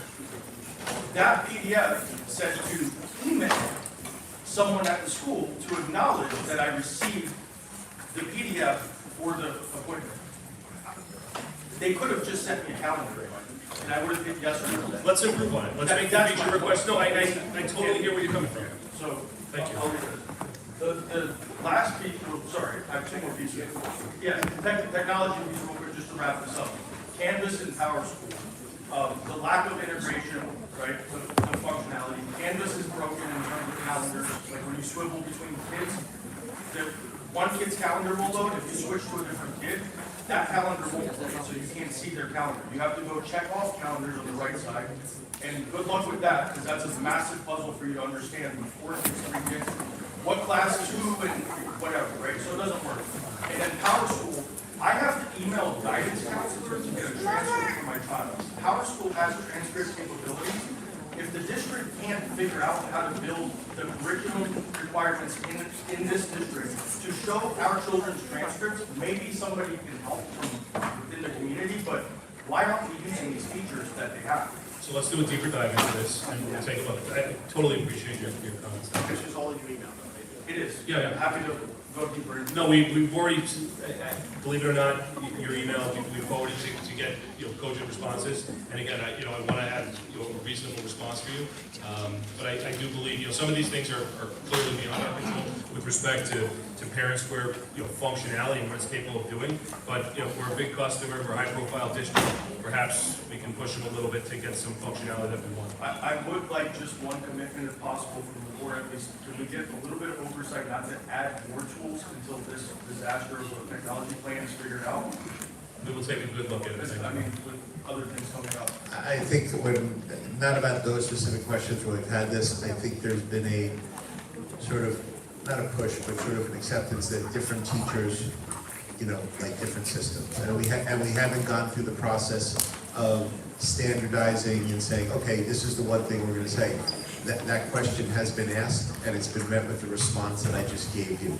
So I feel your pain, not to steal someone else's line, but you know, I think I know the whole board appreciates your email, and I will commit to you that we're gonna push this to the, you know, not necessarily at the top of the pile, since I think regionalization right now is at the top, but we'll put it in the top tier. Thank you. Last one is, 10 months ago, a parent in the community started a change.org petition for middle school start times. We get endless notifications about children's mental health, wellness, health, etc. Every morning I watch my sixth grader stand in the dark, waiting for a bus to go speeding down our road on Orange Drive, hopefully not get hit by the bus, because it's so dark. I understand the logistical issues, totally get it, right? But what is the plan to discuss this and at some point potentially change it? Because as you guys know, and it's been mentioned by other parents, this is one of the districts that has the earliest start time for middle school across the entire nation. Happy to share that data with you guys and show you school by school, but it's unhealthy for the kids, it's unhealthy for the family dynamic, and I'd like to know what is being done considering 172 some odd parents already signed the change.org petition, and I'm sure many more would if they're aware of the issue. So firstly, I need to make a comment about a technology plan. I understand your concerns about technology. I will tell you that our overall technology that exists in this district in support of kids, in support of staff, in support of parents, is by far, I think, one of the best overall technology plans. Do we have problems in terms of what is available for us, in terms of what products we can buy, what products we can use in many areas? We are limited. But I have to tell you again, I object to viewing our technology plan as disastrous. I'm very proud, and I think our administrators are very proud of the technology, the overall technology plan that we have in place, and the leadership that Patrick has shown in terms of what he has brought to us in terms of the breadth of our technology plan. Let me briefly, and we've had this discussion for probably the last 2 years about middle school start time. Based upon the size of our facility, based upon the number of buses and bus drivers that we currently employ, the only option we have to change the middle school start time is, and as you pointed out, would be to switch the middle school with the high school. So instead of our middle school kids starting at 7:26, we would have to flip it with our high school to start at 7:26. That is the only workable solution based upon the capacity of the building, the number of buses that we currently own or lease, and because of the bus driver shortage. And again, we've studied it, we've looked at it in terms of every recommendation that's been made. We have studied, we've looked at it. The only way that we can change a middle school start time, and again, 99% of school districts have their high school kids start at 7:30 and their middle school kids start later. The only way we can change it is by flipping middle school with high school kids.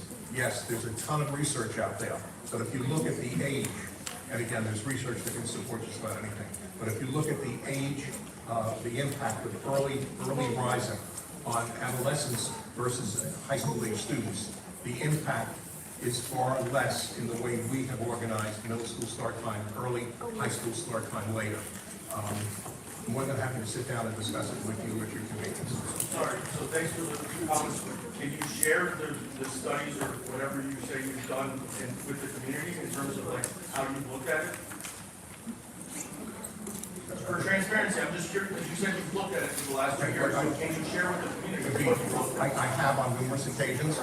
I have already, but I'm more than happy to revise some of those. Capacity of the Can you building. stop looking? I'm sorry? Right, so here's issues. Everybody's gonna get a chance to speak. So I understand you're impatient to speak, whoever it was, but he has the right to ask his question. The capacity of the building, one of the suggestions, why don't you move middle school start time to coincide with high school start time? Our building is not big enough to do that. We have an 11-period day, and we accommodate 2,000 kids by having 2 periods earlier in the day and 2 periods later in the day. We are physically... Can people please stop talking about superintendent speaking? So the facility cannot accommodate a later start time for both the middle school and high school. As you're well aware, there is also a shortage of buses and bus drivers. So in Cantiague, moving, I think somebody made the suggestion, why don't you build more classrooms so that you can accommodate more kids? You're looking at huge capital costs, and then you're looking at increasing our bus fleet 30 and 40%. So again, the cost of increasing our bus fleet and then the difficulty in hiring bus drivers makes that quite a challenge. And those are the two main. I'm asking to share that. So you have. I think to go to that lady's thing, the action item is to get you some of the information that you talked about. And the second part, just so you do know, we have done some looking at, as we talked about a couple months ago, trying to just push back the day by even 10, 15, 20 minutes.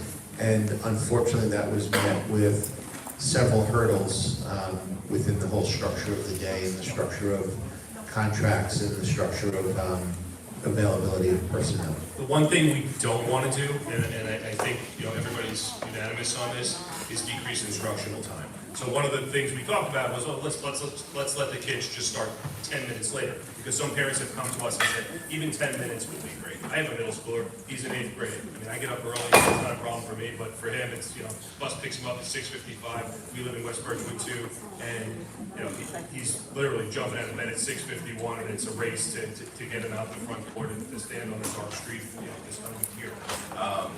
So even 10, 15 minutes, and then if we decrease period time, commensurate with that delay, but we don't want to decrease instructional time, and the feedback that we've gotten from the community is that we don't want to decrease the contact time that your kids have with teachers in class. So again, definitely something we're willing to continue to discuss. Hank, I know for a fact, has information. We'll share everything we have. Thank you.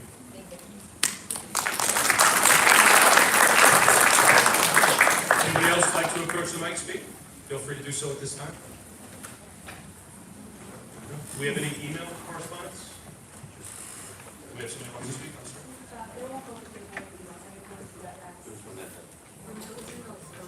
Well, we have lots of emails. The only email that I have is I have one question that you just said. Okay, so I'll read this. Hello, my name is Anthony, and I have several questions regarding the topic of regionalization. Please see below. Number one, what are the primary goals of the New York State Education Department's regionalization initiative for Long Island? Number two, what specific areas of collaboration are being considered for regionalization, such as shared specialized programs, staff development, or resource sharing? How will local school boards and communities be involved in the regionalization planning process to ensure their concerns are addressed? And this is Mr. Anthony Fong. First off, Mr. Fong, thank you for sending in this email. I hope if you're watching this evening, hopefully we can answer these questions. We did have a previous extensive discussion on regionalization. What are the primary goals of the New York State Education Department's regionalization initiative for Long Island? I got it for you, please. The intent of the regionalization plan, a strategic approach to addressing educational disparities, fiscal constraints, and operational efficiencies across school districts in New York State. Regionalization can help solve these challenges, creating equitable opportunities. You can make sense of that, unfortunately, Mr. Fong, then we need you up here. But I'm not sure if your statements with their primary goals. Yeah, I think one of the things that we have talked about for years, which I do believe is part of what the state had in mind, districts have shared forever. Our district shares transportation routes. We share transportation routes when we transport kids to private and parochial schools We share routes when we transport kids to special education programs. Example, a Syosset bus would come into Jericho and take kids from Syosset and Jericho to Chaminade or Kellenberg, one area of sharing. We have a bus garage. In our bus garage, we service 3 other school districts. We provide 3 other school districts with bus maintenance. For a fee. For, again, with everything, with the approval of the Jericho Board of Education, and again, with a fee. Victor has worked with business officials for all of the years that he's been here in cooperative buying, cooperative purchasing, saving the district money by, instead of buying 10 cases of Xerox paper, a bunch of districts are buying 100 cases, and I use that as a relatively loose example. But there are purchasing agreements that exist throughout the district. So districts are, we are, and districts are involved in sharing where the Board of Education approves and where it's financially advantageous to the school district. Thank you, Hank. I just want to finish the response to Mr. Fong for 2 and 3. What specific areas of collaboration, all of the above, and how will the local school boards and communities be involved in the regionalization planning process? If it was up to New York State, according to the original letter of the law, I'm not so sure they had any intention of having us involved. Essentially, what the plan, as it was described, was, no, it was that there are meetings between all the districts and the BOCES superintendent. So on paper. They were trying to tell us. Well, but you said what was the involvement? The involvement is that the district was going to send representatives. I think the first meeting is sometime in December after the surveys are completed, where our district and all the other 55 districts are supposed to send representatives to a meeting to discuss what the regionalization plan was going to look like. Now, the superintendent of the BOCES, head of BOCES was not, they were going to put together whatever plan they wanted. Yes, you're correct. But in terms of input, supposedly, we were going to be sending some people there. I do not know who is going to be participating in that meeting in addition to, hopefully someone in addition to the superintendent. Suffice it to say, Mr. Fong, just in closing with the response to your question, hopefully we don't find ourselves in that position, and I am confident that the good fight will prevent this from happening. So again, thank you. You had something? Yeah. Oh, I'm sorry. Yes, please. You want to just, Ira has one. Thank you.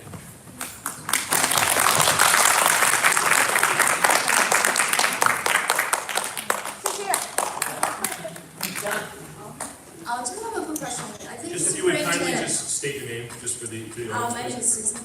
So You're a parent? Yes, I'm a parent. I probably live in the Jericho district. So.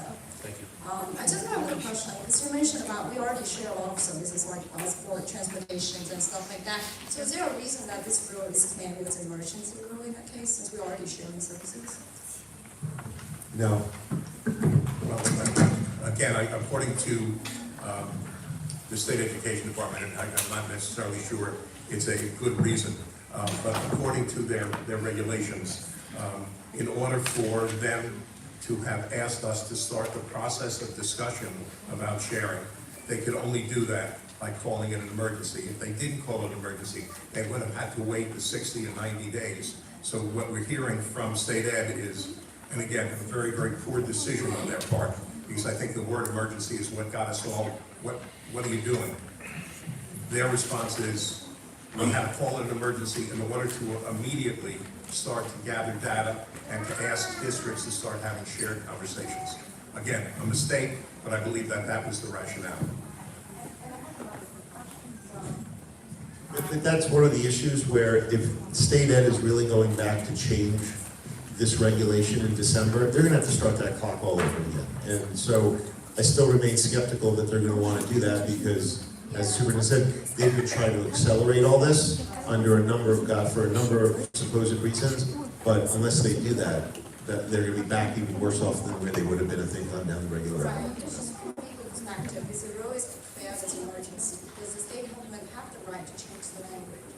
And we talking about parents are directly very pictures on our website, and we always have this, really, if it's a, concrete change, if the councils are removed during the six-day period, they probably don't have the right to change the language. They have to wait until they compile, and then renew a new one.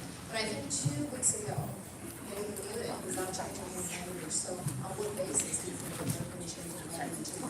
They had to renew it because there were timings with their meeting and then also with the second regulation. Because there's 2 regulations we're talking about. One came out in September, which talked about all of this regionalization plan and what they wanted. The second one came out in October, and that endowed the BOCES superintendent, who, when you read the document, they'll refer to him or her as the district superintendent. That does not refer to the Jericho superintendent or Syosset superintendent. That refers to the BOCES superintendent. And so when they passed that law, I think they need to get the 2 of them to coincide so that everything can become in effect in January 29th. And the reason they renewed it was because that first 60-day period was going to end before they were going to have a chance to put a meeting on it. But as you talk about with the website, and Mr. Goodstadt, I mean, your firm prepared a memo for our district and many districts, I think back in early October, and sort of stated that there was a lot of confusion and conflict in what the document said versus what was in New York State law, correct? Correct. And the superintendent during his presentation referred to many website pages that New York State Ed has since put up. Has your firm amended their memo in response to any of the pages that New York State Ed has put up? Not yet, not at this point. And is that because, why is that? Are these web pages not legally binding? It is not. Oh, okay. So really it means nothing. Thank you.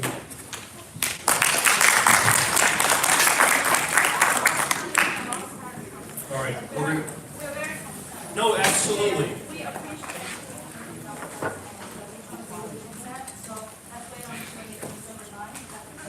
That's the plan, but I will tell you this, we're not waiting until December 9th. We are monitoring this minute by minute, day by day. There's multiple times a day we're conversing with each other, trying to really stay on top of this. Again, if there is any indication whatsoever that the state does not intend to walk this poorly conceived plan back, we are going to fight, and we are going to fight aggressively.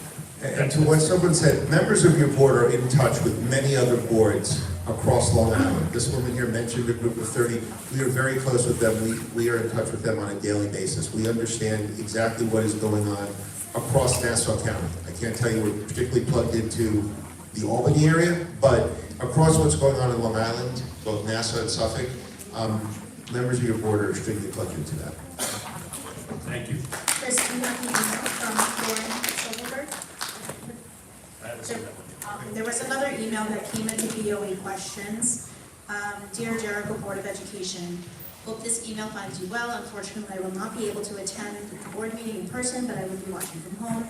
After doing some research, reading letters to New York State by other school districts as well as ours, and watching the Locust Valley board meeting, which included a presentation on regionalization, I, as well as others in the community, are deeply concerned and had several questions about New York State's plan. My questions are as follows. 1, in Mr. Grishman's message to the community on Tuesday, November 19th, he assured us that the state will not require us to share any of our resources with any other district, nor will we be forced to accept students from other districts. I hope he is right. However, if this is the case, why are other districts, including other superintendents, concerned about this? That was question 1. Question 2. If New York State is not planning to do this, why invoke the emergency rule? There is no longer a pandemic or emergency. Question 3, if New York State begins to regionalize school districts across Long Island, what can we do as a community to oppose their plans? Thank you. I think we've covered these topics at length, and I think the response to Lauren's questions have been articulated. Any further comments? Anybody else would like to speak this evening? Yes. And we'll get to you next. Thank you. So, I sent an email to the board, not to be read tonight, but a day or two ago about continuing research. Yes. in the recently released NYSD frequently asked questions, and in their kind of seemingly intent to maybe roll back, the word required is literally splattered throughout every single missive they send out. The term opt-in or opt-out is almost never to be seen. So again, I urge you guys to continue what you're doing. And again, if the intent is not to force this upon us, certainly the words required need to disappear from the NYSED. And again, I urge you guys to keep on, particularly that word, because that sets a tone of what SED intent. Compel, required, again, opt out, not so. It's not there. As you said, I think the one sentence that was even worse than that, if such metrics are not being met, the SED and BOCES superintendent shall compel, as Mrs. Citron just said, compel the component districts to amend its section of the reorganization plan to achieve desired outcome. And I think to this woman's comment earlier, this language was exactly written as it was intended to be. And again, I would just point out that if you look at the section of education law that was quoted this evening, any move in that regard would be illegal. It would be very easy to fight because it would be illegal for them to pursue the implication that Mr. Checker points out. And yet the legislators who are responsible for writing that law are holding press conferences and trying to get their fellow senators and assemblymen on board to fight this. So I appreciate the superintendent's confidence in the better angels of the Board of Regents, but it is completely inconsistent with the facts on the ground since the September introduction of this bill, and notwithstanding, as Mr. Goodstaff points out, the completely non-binding comments that SED continues to put on their website. And so, as you see, there might be a slight difference of opinion up here in how hard we need to do this, but I would say I think everyone is unified in saying we are going to pursue whatever avenues are needed, and I think that you should have confidence in that, and if not, I hope you will. Just two other anecdotal points. One is, with respect to foundation aid, taking aim at the wrong politicians sometimes leads to miscommunications. I will say that since taking office, Governor Hochul has fully funded foundation aid for the first time ever. So let's not attack her on foundation aid, certainly not. But Ira, we can attack her on words. Again, she is last year fully funded. Yes. She has said, don't expect fully funded foundation aid in the coming school. No, I get it. And that is what I am criticizing her and saying we need to stand up to. I'm all for that. And the second thing is, the Board of Regents is not appointed by the governor. The Board of Regents is appointed by our legislatures. So again, vigilance with our local, state, county legislators, with our governor, will hopefully get us to where we want to be. And the last thing is just anecdotal with regard to middle school starting early, having been around here now for almost 30 years.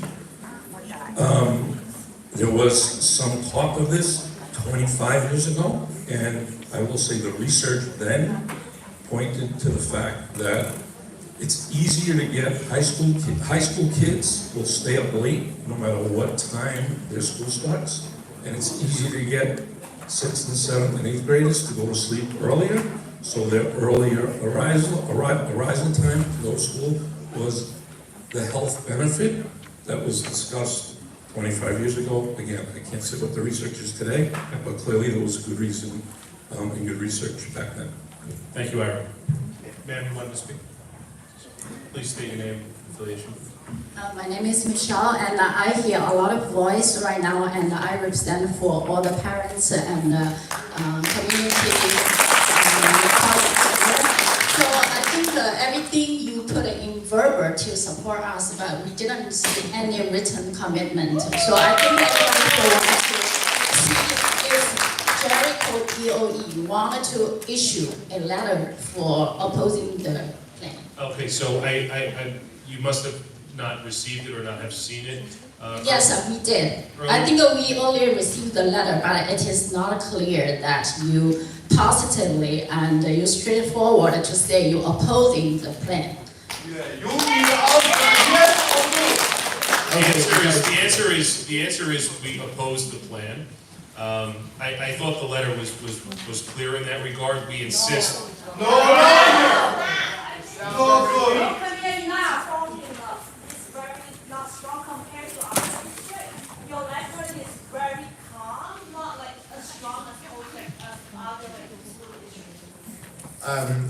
I appreciate your point, and I think that the letter you saw was a letter that this entire board was comfortable getting behind. I think your comment on what we said tonight, we are clearly against it.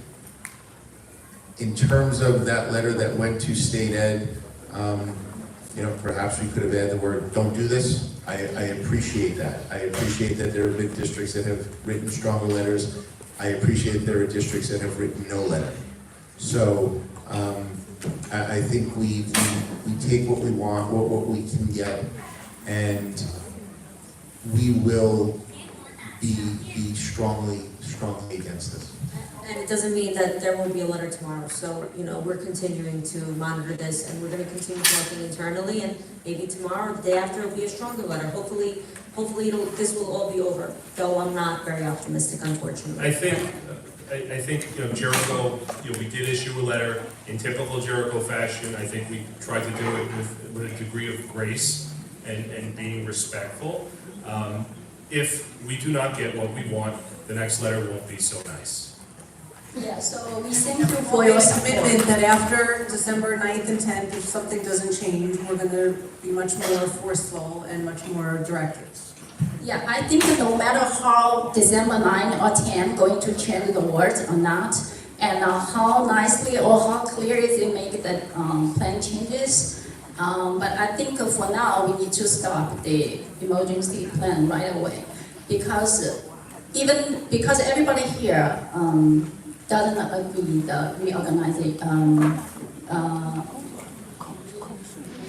regionalization, yes. So I think if we already support, do not agree to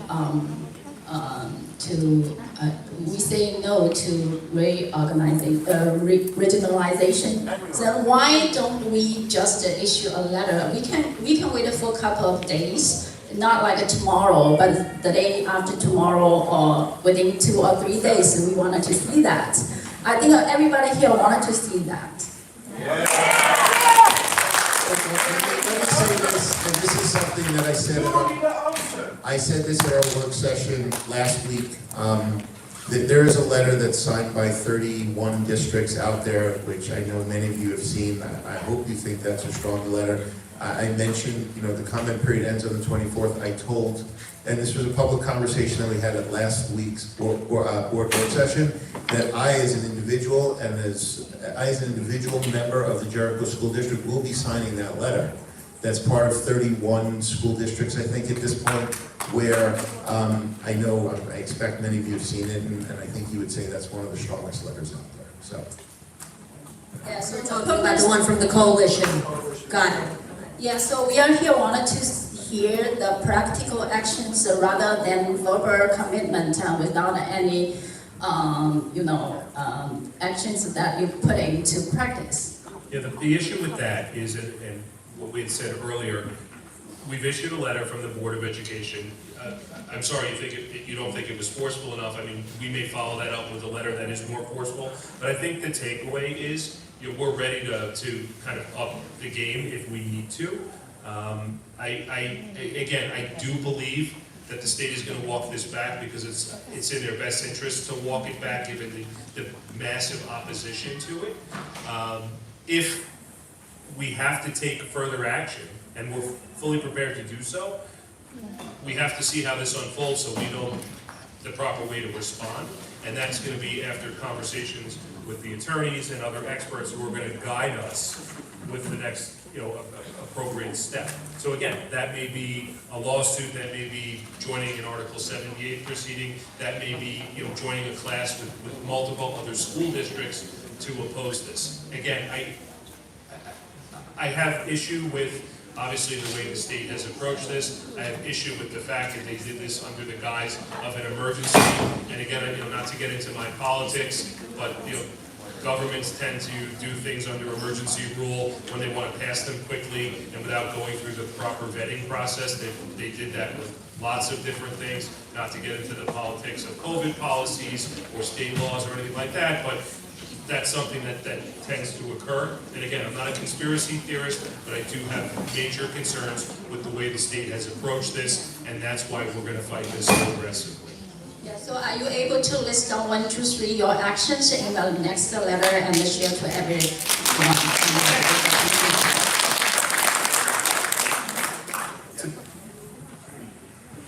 I think Dr. Foresta has been extremely clear. The action list is this. We've sent our letter. I understand people don't think it's strong enough, but it's basically said we've got real concerns about what's going on. As you've seen, there have been hundreds of members of this community that have sent emails to the Department of the Commissioner of Education. Those were organized, as Mrs. Bartnoff mentioned, a lot of those through the Coalition of School Board Members. And as you saw, who's ever seen it, Jericho was the largest share of those letters.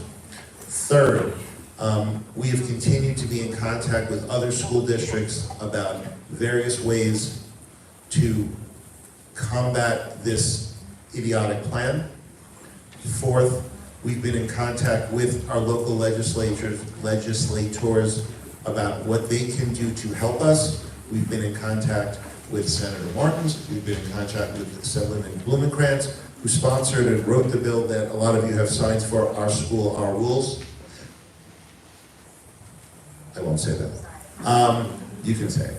And finally, we are setting the groundwork and understanding what is involved in an Article 78 litigation to prevent this. And we've had lawyers say, oh, it's a slam dunk, but you can't do it right now because there's not standing. I would defer to Mr. Goodstad or Mr. Chekla, who would love to explain to us exactly how that works.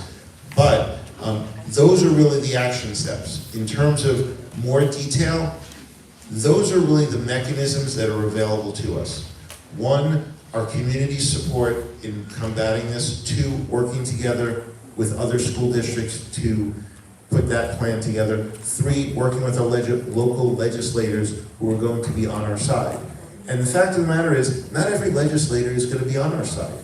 Some of them will. So when people say, oh, there's no one here in the state who wants to hold on to their job, that's not true. There will be legislators who will say, this is a good idea, or I'm not going to fight this because I can get something else if I support this crazy plan. So that's the risk. So, when people say this is not going to be a fight, this will be a fight.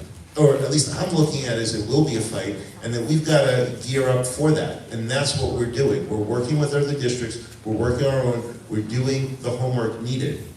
But unfortunately, the way these things work, you can't just go out and start spraying the room with whatever opportunity you have to battle this, because it's got to be done in a step fashion, in a logical fashion, in a smart way. Just to be clear, I just want to make sure that we don't dilute what we said in this letter, because I do think we got our message across, and we got our message across very clearly. We oppose anything that erodes local control. We want to control our schools. We live in the district. We are the parents. We're elected by you. You put your trust in us, and that's something that we all take very seriously, and that's what's paramount. The last sentence of our letter is we insist that no plan be implemented without the specific approval of our board. Local control is of primary importance to our board and its stakeholders. You and your children are the stakeholders. We will always take the position to protect our interests. Thank you.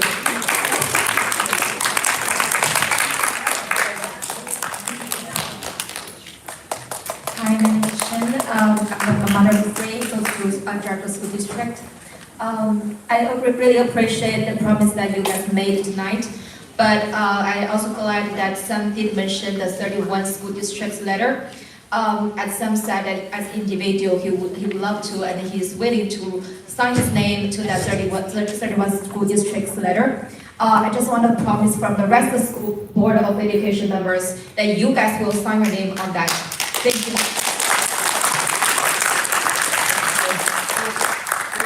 I actually have a question, Mr. Goodside. Kind of haven't heard too much from you. Can you shed some light as far as Article 78 and its appropriateness in this type of case? So just generally with regards, if you're going to challenge a rule of regulation, Article 78 is the procedure by which you would do it. With regards to specific regionalization, I can't give much opinion on that issue. But with regards to Article 78, if you have an issue regarding a rule or regulation that is administered by an administrative body such as the Education Department, that is the route to go. It's in Article 78. But you have to wait for the rule to become effective. Right now, it's still in comment period, which is why it's not timely at this point. Fine, but could the board adopt a resolution tonight and say we're willing to file Article 78 at the appropriate time? I mean, technically, you can make a resolution to approve anything that you possibly want. We're not filing it tonight. But the the issue that you would have is in the event that you don't do it, then you would have, in the event that something changes or something changes. Well, then we could amend the resolution. You would have to withdraw, so it's, you're kind of, you're pulling the cart before the horse, because you're committing to basically a thought process, which is not in actuality right now. So I would wait until such time until you wish to make a determination as to whether you're going to take the action or not. Obviously, this is a YouTube recorded video. I mean, everyone has seen what has been said tonight. No, of course, but it's the board's decision. I'm sorry, I'm just, so my thought process, if we're saying December 9th, December 10th, if something doesn't change, we're gonna take action, we're not meeting again until like later in the month, so if we pass a resolution tonight, it doesn't mean we're filing anything. I'm just saying, this is what. One of the things that we could potentially do, correct me if I'm wrong, the state has declared their emergency, we can declare ours, and, I am more than willing to convene as a board to take action if we need to. I mean, that is, absolutely, but we can do that. So again, if we are threatened, we are going to respond, and we're going to respond forcefully. I will say this, please take us at our word. If this goes sideways for any reason, we will immediately pursue legal action. That I think I can promise you, and you've heard it, it's recorded, it's memorialized, but again, if we need to convene as a board to address this sooner than our next board meeting or whatever, we will. Why not today? Well, right, We're telling you we will do it. I mean, we can't file an Article 78 right now. We're not filing Article 78, I'm just playing devil's advocate right now, because I wasn't even planning to say this, but I think it does make sense on some level. We're here, we're talking about it. If we intend to, if the conditions. Which we're all kind of, I think we're all kind of saying this.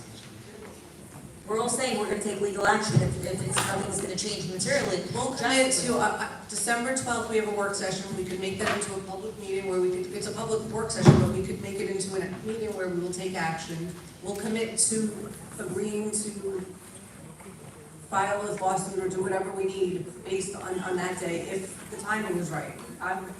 Also, just as a point of information for the board, the Board of Regents meeting is December 9th. They normally publish their agendas with their packets on the Friday before, so you'll know what's going on December 6th. The board also has the ability of calling a special meeting at any point, at any time, with 24 hours. You can actually wait 24 hours. Which I would not hesitate doing.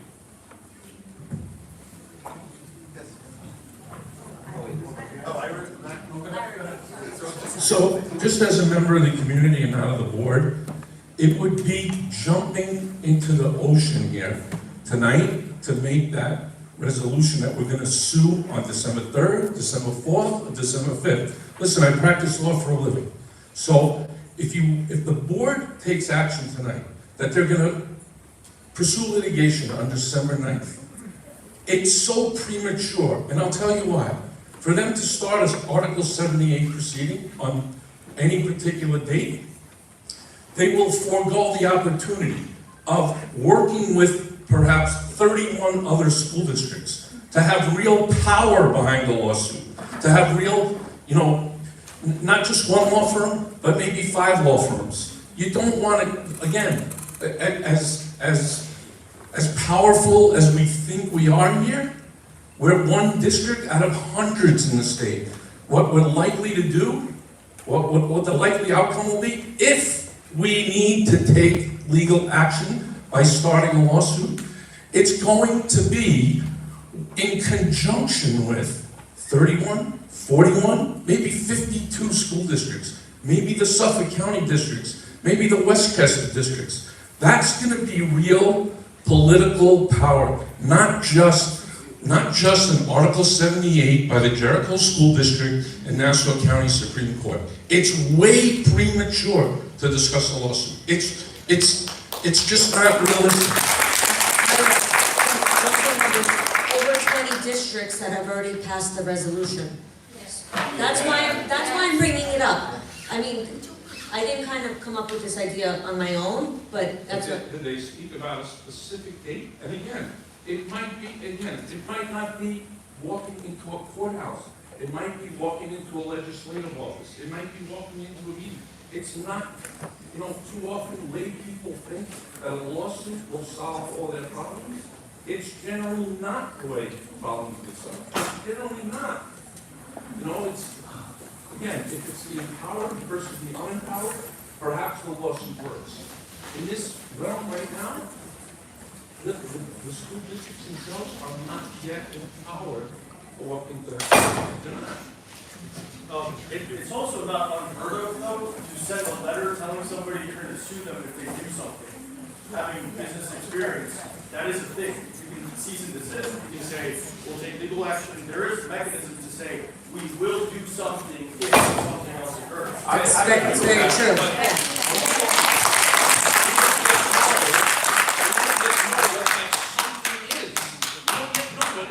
We do, because they're saying, if on December 9th or 10th, something doesn't happen, we want to file an Article 78, which requires a finality on that pool, as mentioned, I forgot the gentleman's name, sorry, and then all the way on the right. There needs to be a final rule put in place in order for Article 78 to go through. A single letter saying, if the rule goes through, we will invoke Article 78 as a district and sue you.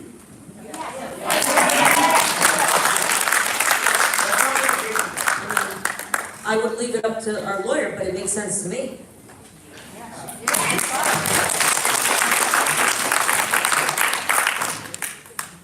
Yes, please. Hello, hi everybody. My name is Michelle Zhao, and I've been living in Jericho for many years, and my job is a realtor. So this is my hometown, and we know this is going to affect everybody. Well, look at this room, and I see like 70%, more than 70%, probably 90% that Asian. Why is this? Because the school only has Chinese? That's not true. Why only like, Asian, and I see a few, I'm not saying, I cannot see this, but, my concern is the letter we received from the superintendent seems like, most people, you send it to everybody, but most people I reached out, they are like, there's no worry, the school going to take care of it, and people don't feel this sense of urgent or the danger. Why is that? I think we'll just say it quite blankly. There was a letter, you received an email on Tuesday. It was 2 parts. You received a cover email signed by the superintendent, and then attached to that was a letter signed by the 5 members of the board, not by the superintendent. The tone and concern expressed in those 2 documents are very, very different. And I think, and I've spoken to many people who received that package, they only read the email, they did not read and appreciate the letter from the board. So I would encourage people to do that. I know there are people who've read that letter who still don't think it's strong enough. Ms. Gao, I understand your concern. If I had just read the cover email signed by the superintendent, I would have had a similar concern. I would tell you that, I think you've heard it from all five of us, five of us, that there is a deep level of concern. Yes. I would tell you that his 30 years of experience have given the superintendent a different perspective on this. But your board is extremely concerned about this. Your board is extremely motivated to fight this, and your board is extremely committed to making sure that regionalization doesn't happen really in any form. And we all appreciate for the Board of Education and for, it's almost 10 o'clock. I understand everybody has a job and everybody, has their, routine, and we are still stuck in here. So why is that? Because we want to hear the real answer. We want to hear the answer. And we want the superintendent emphasize at the very beginning, said the school has the overpower for the state. Could the superintendent issue another letter to everybody and send out, this is emergency. Jericho is in emergency. We need united. We need to fight. We need to fight for the plan, because that's just not fair for everybody. Everybody works so hard to come to this community. And most of all, I know they are coming for schools, including myself. So we have to protect this. This is our homeland. So please, superintendent, we urging you, please write a letter, sincere letter. Let people know this plan going to affect everybody.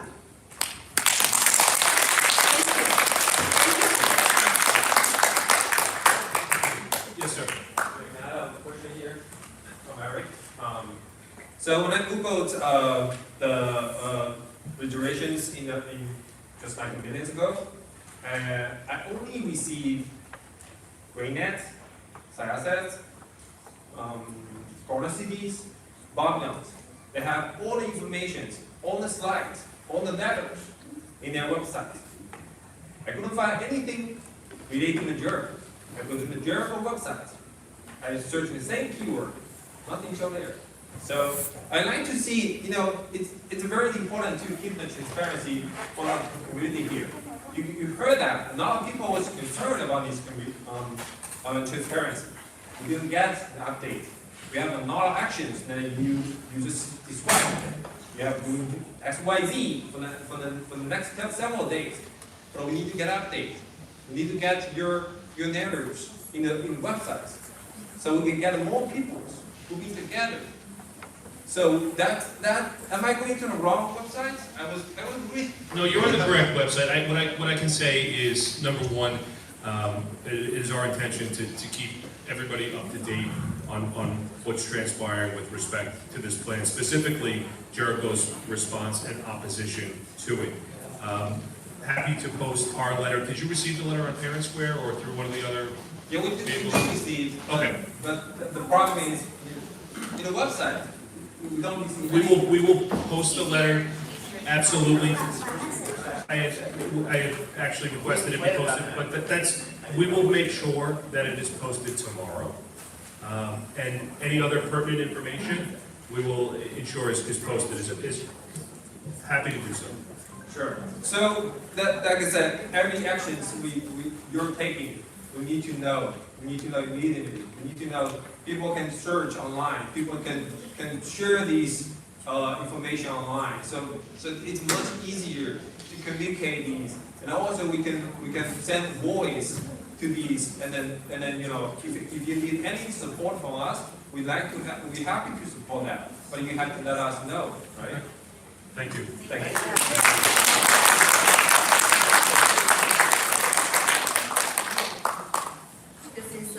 It's easy easier to end tonight, we have two things that we need to ask. Number one, we ask for the resolution of Article 78. Tonight, this is number one. Number two, we ask for the rest of the Board of Education members to sign the letter from the 31 school districts together. Here's the letter. I need their name signed, that's it. Both Mr. Gitstad and Mr. Chekla seem to think it is not a good idea to do a resolution on Article 78. Like I said, I'm really smart, not a lawyer. I'll defer to the two of them and I'll say that. As I said it a week ago at our work session, I intend to sign that letter before the November 24th date. I invited my fellow board members to do the same. I can't speak for them, I can only speak for myself. I will be signing that letter as an individual. I too will sign the letter.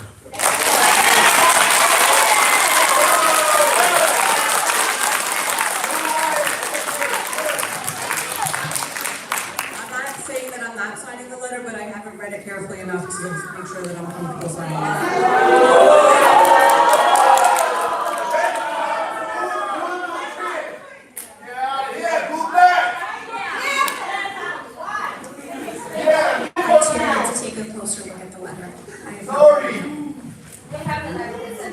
We don't need followers. I was comfortable with the letter. So what's your reason? You don't protecting us. We don't. Please don't scream from the audience. It was important enough for us to craft this letter just on behalf of our board, and I felt very good about the letter that we sent. It was true to who each of us was. I have not read the letter that was signed by all these other schools. I have it. I will take a closer look at it. All right, we have somebody else who'd like to speak at this time. I'd like to respect her ability to do so. Thank you so much. Yeah, so first of all, I really wanted to thank you all, and including Superintendent. I feel like you have given us like more assurance than before. So I was one of the 6 concerned parents who came last week, and what we, we were very frustrated earlier when we hear that we can do nothing, even signing opposition letters, or potentially pursue legal actions to them. But now we are hearing that now we can have legal actions to them, but we have to wait. I don't understand why we have to wait. Just because that they give you like a verbal commitment? Oh, okay. Can one of the lawyers just explain the Article 78 standing issue, just so they can understand why we can't file a lawsuit Steve, tonight? can you speak to that? With respect to how Article 78 process would work and whether it's premature at this point? I want to reemphasize that because I don't want you to think that we don't want to do this, because I think the majority, all of us, I'll say all of us, are firmly committed to doing so.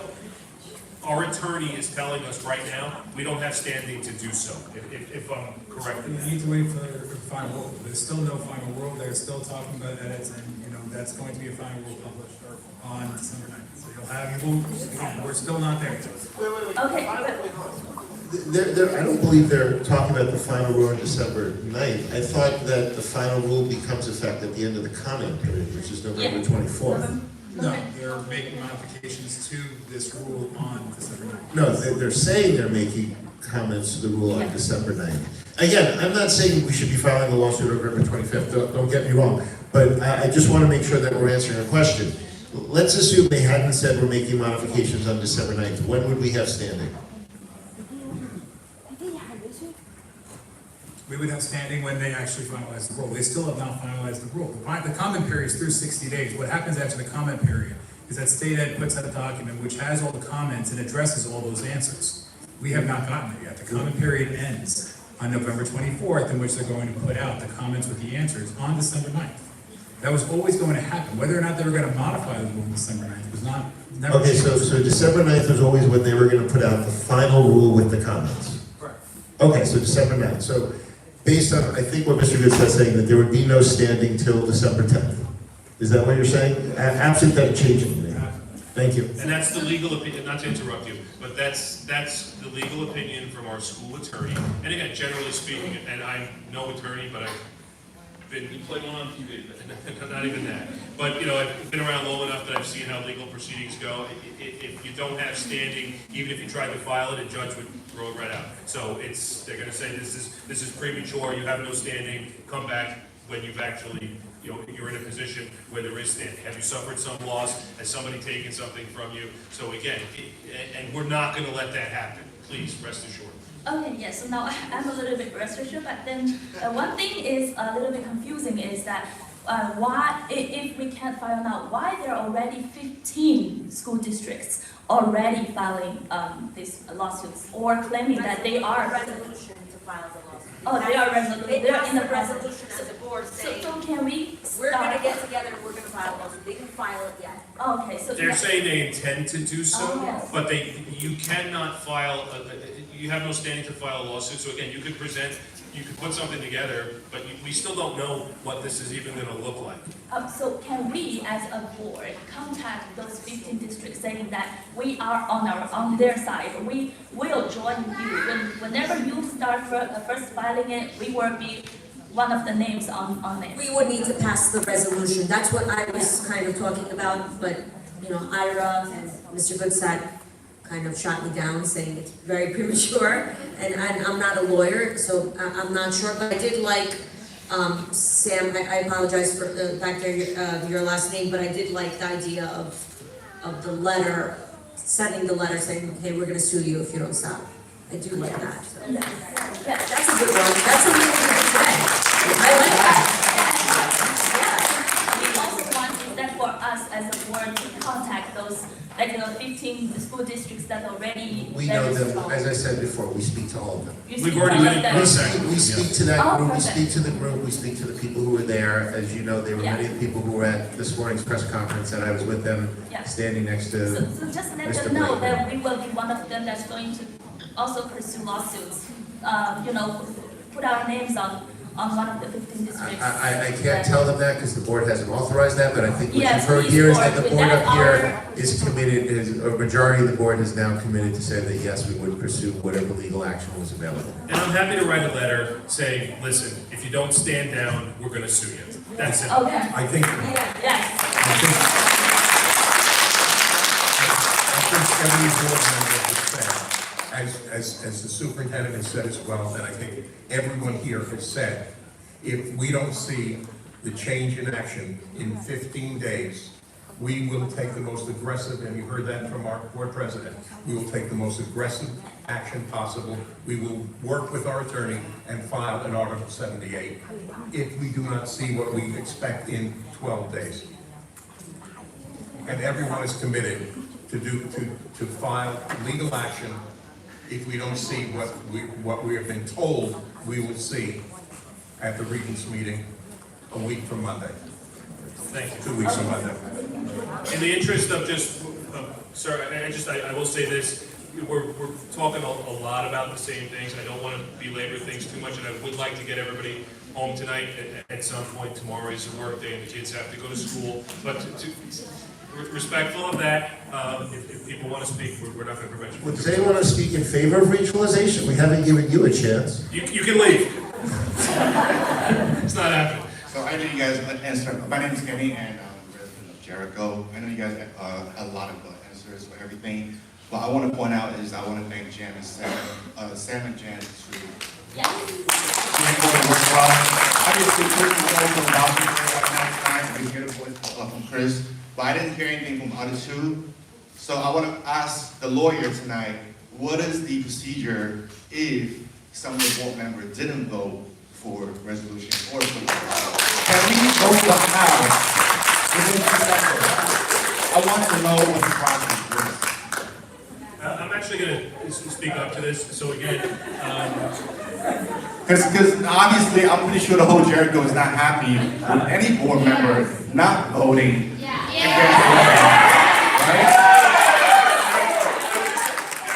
everybody, just for 1 moment, I just want to be clear, I don't want to split here. So the entire board has affirmed that they are against regionalization, and from what it looks like, this entire room is, and I applaud you for that. We're all on the same side here. I just, you know, I respect that, but I hear vague message. They're being very mute, and one member says she didn't even read it. I mean, it's been happening since September. How can she not read it? Because the plan for us was to write our own letter, and then we did that. And I'm sorry if you're under the impression that we're not interested in pursuing further action. There is no question that the 5 of us are interested in pursuing further action. You guys only Should the interested outbreak- after this week, right? Because last week you guys say there's only 6 people in the meeting. It's not live. Yeah, you guys get that. We saw it on the video. I just want to stay on track here. I respect everybody's position, I respect everybody's comments, but I just, you know, want to be clear where we stand as a board. I can't speak for other board members, I can only speak for myself, but I think the takeaway tonight, and you've heard it from everybody, is that we are all firmly in opposition of this. I appreciate that. I just want to make sure that you guys do things, you know, when something like that happens, you got to be proactive rather than we chasing you on doing your job. You know, we voted for you. You are our leader, so you got to speak for us. I appreciate you did it, Chris and I. You did a really good job, but I can't speak for other two.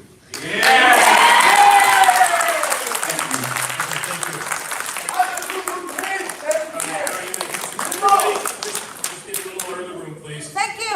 All right, can we move on from opportunity to public to be heard? Are we done? Anybody have anything to say? All right, wonderful, thank you. One last comment, sir, please.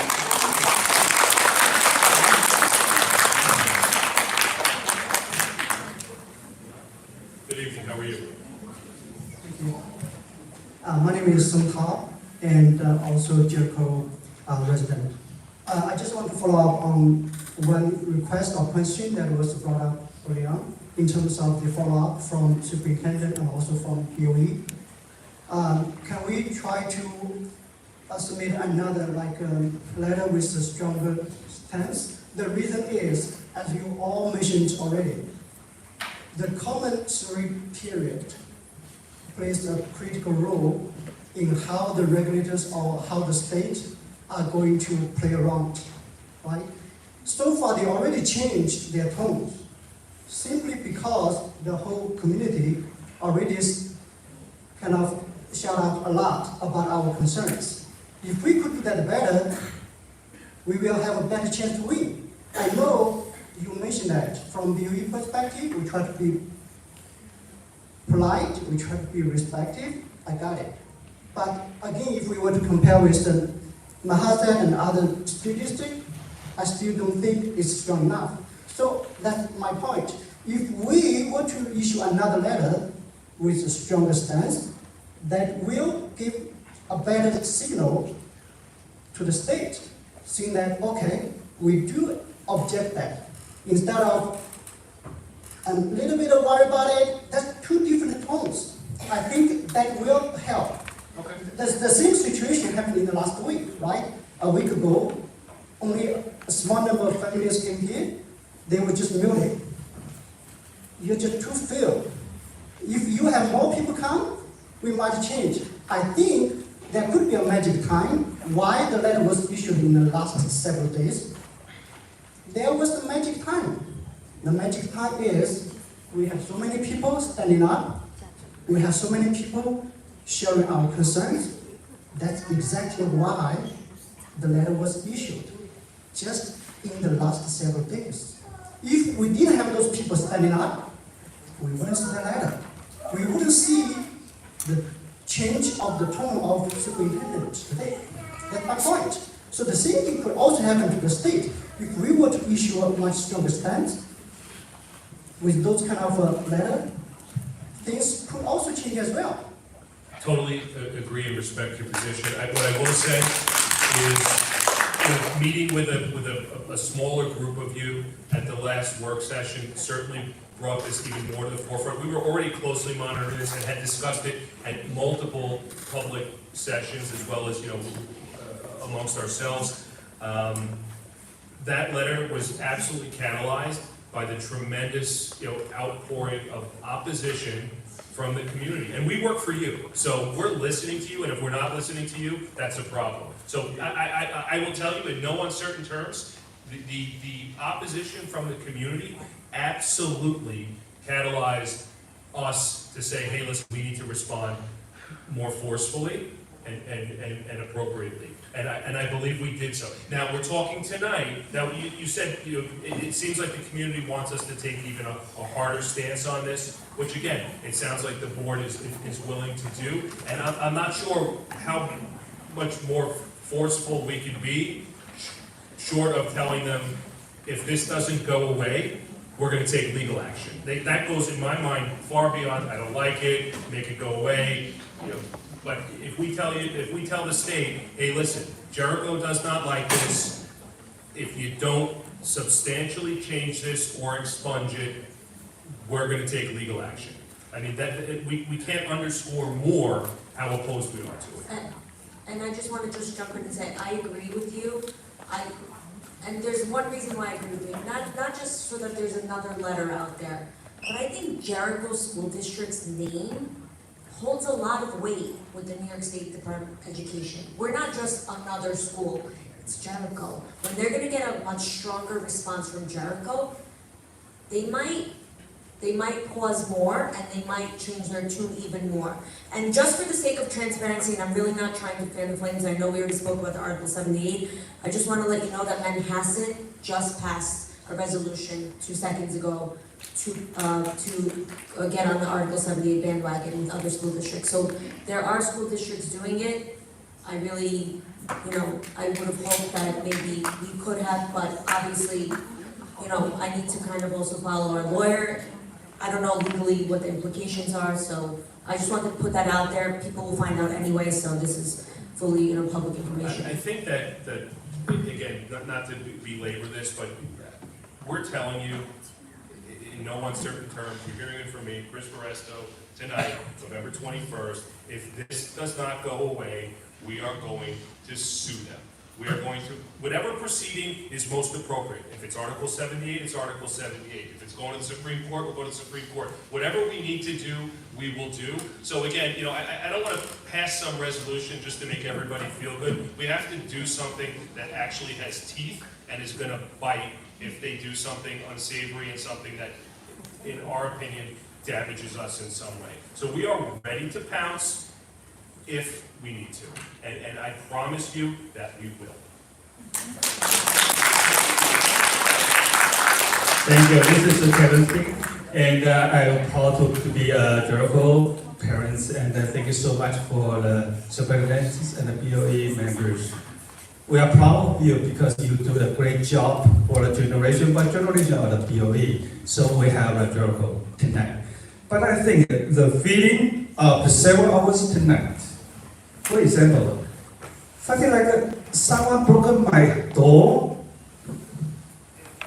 but husband dare not to face the difficulty, but try to persuade sons and wife, don't worry about it.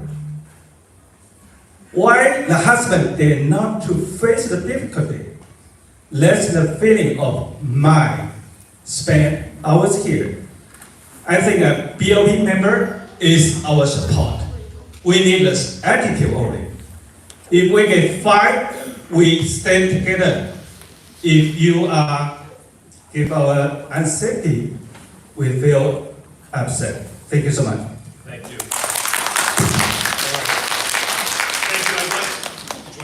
Yeah, sure. I want to give everybody the opportunity to speak. Hi everyone, it's JD. I have two boys in Jericho, actually in this school. Just quick. Now it's like past 10.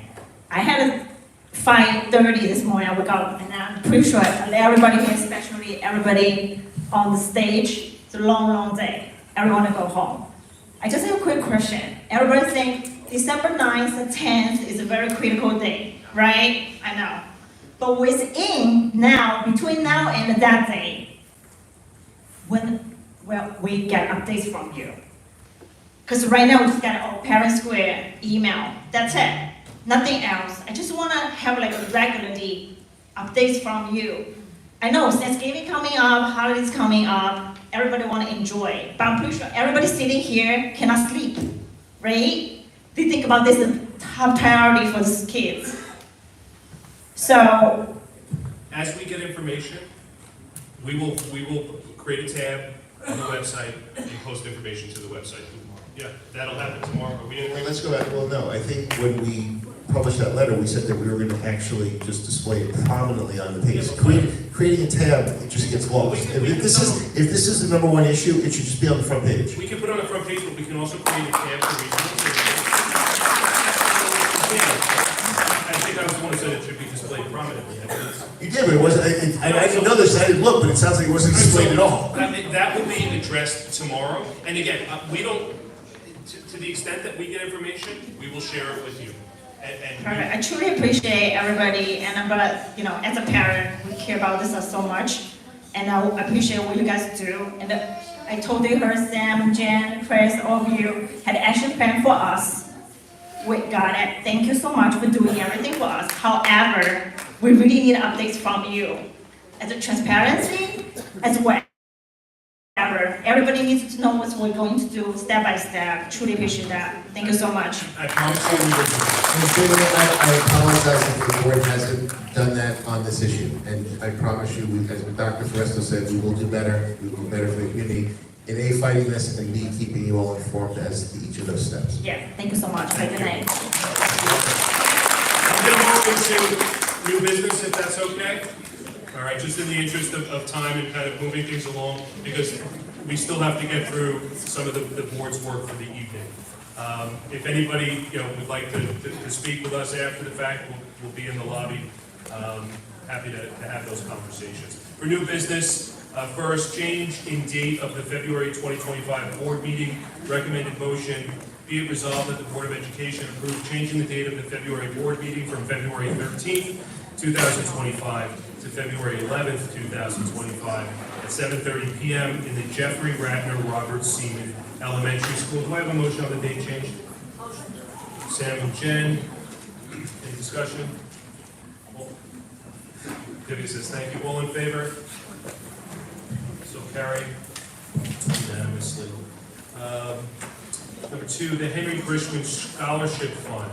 Recommended motion, be it resolved that the Board of Education accept and establish the Henry Grishman Scholarship. This scholarship honors Mr. Grishman, who said, for the purposes of the scholarship, he still is superintendent of the Jericho School District for 30 years, retiring June 30th, 2025. The scholarship is designed for a high school senior who demonstrates a strong commitment to their school and community through active participation in extracurricular activities such as clubs, sports, and volunteer work. Applicants must show leadership skills and a positive impact on their peers and the school environment. Additionally, financial need will also be considered. The scholarship aims to support well-rounded students who not only excel academically, but also contribute to their communities and seek to further their education despite financial challenges. Do I have a motion? Joe? Sam? All in favor? Or discussion on it? Sorry. Where did this come from? Who established this?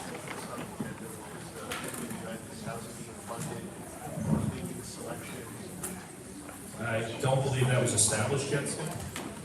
Someone put it on the agenda, and if we're approving the scholarship, we should know who's deciding it. The funding will come from outside of the district, obviously, so whoever chooses to donate to the scholarship, that's how the funding will come in. Currently, there is zero funding, but putting this together will allow funds to come into that particular scholarship fund and hopefully provide a scholarship for a needed senior to help in their college. I'm not disagreeing with the concept. I'm trying to understand how this works. Like, who said I want to establish a scholarship fund? And then when we have these scholarship funds, I assume this is going to be one that's going to be awarded on senior night. I have lots of questions about that. Who's making the decisions on who wins these awards? There is a process, Sam, that's been in place forever. There's a group of staff members in the guidance department that make the decisions and make the recommendations. for the scholarships. There are a few of our scholarships, there are a few of our scholarships that are unfunded and have not been funded, and those sit vacant. But the ones that are funded, most of them are decided through the guidance department. There are some where there's a parent or a person involved, and they ask to be part of the discussion and process. This one will be left up to the guidance department. So the guidance department unilaterally, the six, I think we're talking about the high school guidance counselors get together and decide who gets awarded the scholarships that go out on senior night? I believe that there's actually a scholarship committee, Sam, made up of guidance counselors. I think there's some other staff members. Okay, so it's not the guidance department. And who determines so to Mr. Manuel's point, so whatever money comes in, someone will then make a decision on what the annual scholarship amount It has is? to be earmarked to a particular scholarship. So No, but I'm I saying- want to don't break. No, but, so fine, they take in $1 million, okay? Who's deciding how much the scholarship is? Who decides whether or not it's a perpetual scholarship, or it's one that says, look, we're gonna award X number of dollars until the money runs out? Sam, if you contribute $1 million, we'll sit with you and make a decision. That would be wonderful. But usually, it's, initially, it's in the thousands of dollars, and typically what they try to do is stay within the $500 range for a particular scholarship to keep the scholarship going on an annual basis. And as you saw in this resolution, there are certain descriptors for this particular scholarship to the type of student that it would go to, but again, the guidance counselors would take that into account in choosing the appropriate student for that particular scholarship. There are other scholarships, Dr. Tufos was the most recent, for Benny, the Betty the Aquila one was recent, and there were different types of guidelines. For example, that this one's designated who demonstrates a strong commitment to the school and community through active participation in extracurricular activities such as clubs, et cetera, and others have some slightly different words. This way, it's not the same student that may be receiving all of the scholarships on a particular year. There's different types of students and needs that are part of the decision. So this is, as far as you can remember, this is a unique description. So we shouldn't see what we've seen in certain years in the past where the same kid's getting 3 or 4 scholarships. No, not, and the ones that are usually named usually have a little more specificity in the student that the type of student that they're looking for to garner that particular scholarship. And no, obviously, is it possible? Sure, but for the most part, these particular ones have a little more specificity, and the guidance counselors look at the students that best fit that description. So then the last part of this is, what was the genesis of this? You came up and said that on the agenda for November 21st, we're going to put on here a Henry Grishman Scholarship Fund. Again, this has nothing to do with the merits of it. I'm simply trying to understand. But there has always been a superintendent's scholarship that I think actually Hank started, and was his own funding on an annual basis. And being that he's retiring, it makes sense to convert it to the Henry Grishman Scholarship Fund. So the superintendent recommended the Henry Grishman Scholarship Fund. Again, no judgment. I'm just trying to understand the Again, process. I think I've explained it. We've had a superintendent scholarship for the last 30 years, maybe 20, I'm not sure. That one was originally created by Hank. There's an assistant superintendent's scholarship that the assistant superintendents contribute to on an annual basis. But this particular one was created originally by Mr. Grishman, and being that his retirement, it makes sense to name it after Mr. Grishman. Perfect. If that superintendent wants to come in and create another superintendent scholarship, We'll name it after that. he or she is more than welcome to create it. So after this is established, there will not be, until we get a new superintendent who is generous enough to fund the scholarship, there will no longer be a superintendent scholarship fund. Correct, and just to give you a little bit of difference, the superintendent one that was in the past, the superintendent, Hank Grishman, was the only one that contributed to it. It wasn't open. This one will be open for community, for colleagues to contribute to. Like every other scholar. Thank you. I mean, I don't, Correct. I don't know how it got on the agenda, but I do know that last year when Ben retired, a lot of people gave gifts, you know, in honor of his retirement. So rather than him having a gift to him, he wanted it to go to a scholarship fund. So I'm guessing that that's probably a similar thing when Hank's retiring. People, you know, he doesn't need people to give him a clock or something. This is I'd a, probably rather, I'm guessing that he'd rather, you know, go to the scholarship. I see it as a very fitting way to honor him. So with that, we move to a vote. All in favor? I have a quick question. Excuse me, sir. Excuse me, Superintendent, could you put us or email to us how to record the BOE member? How many people need to sign? We need a new board, new people as BOE member. Now, how many people sign? We're in the process of if you don't mind, sir, we can talk about this afterwards. We're just in the process of voting on a motion. Okay, So I just don't want to distract us from that. Okay. Please, thank you. Okay. I have a quick question. Regarding the motion? Is it regarding the scholarship? Regarding the scholarship. Okay. Okay, yes. And then, where can I find any regular information about the scholarship? I don't know. Which one? This one or all the scholarships? All the scholarships, because I have no idea. We can actually request that information, and again, we could also. Is this on the website? I believe the counselors last year, correct me if I'm wrong, Hank, for the first time, they actually sent communication out to the entire community for all of the scholarships. Perhaps we can list this on our website under guidance. Is Mr. Sullivan still here? I don't see it.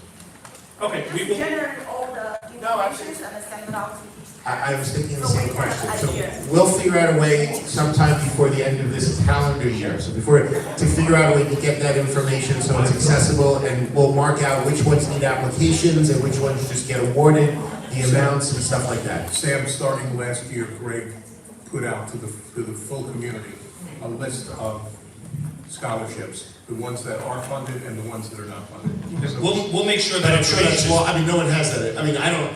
And whoever has it, when you say put it out, you mean you sent an email out. Sent an email. Right. So I think that put it on the webpage so everybody can look at it whenever they get it. I think the message is loud and clear.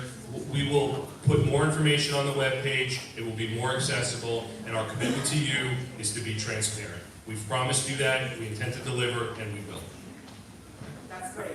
Thank you. All right, can we move to a vote on the Henry Grishman Scholarship? All in favor? Any opposed? Unanimously carried. Thank you.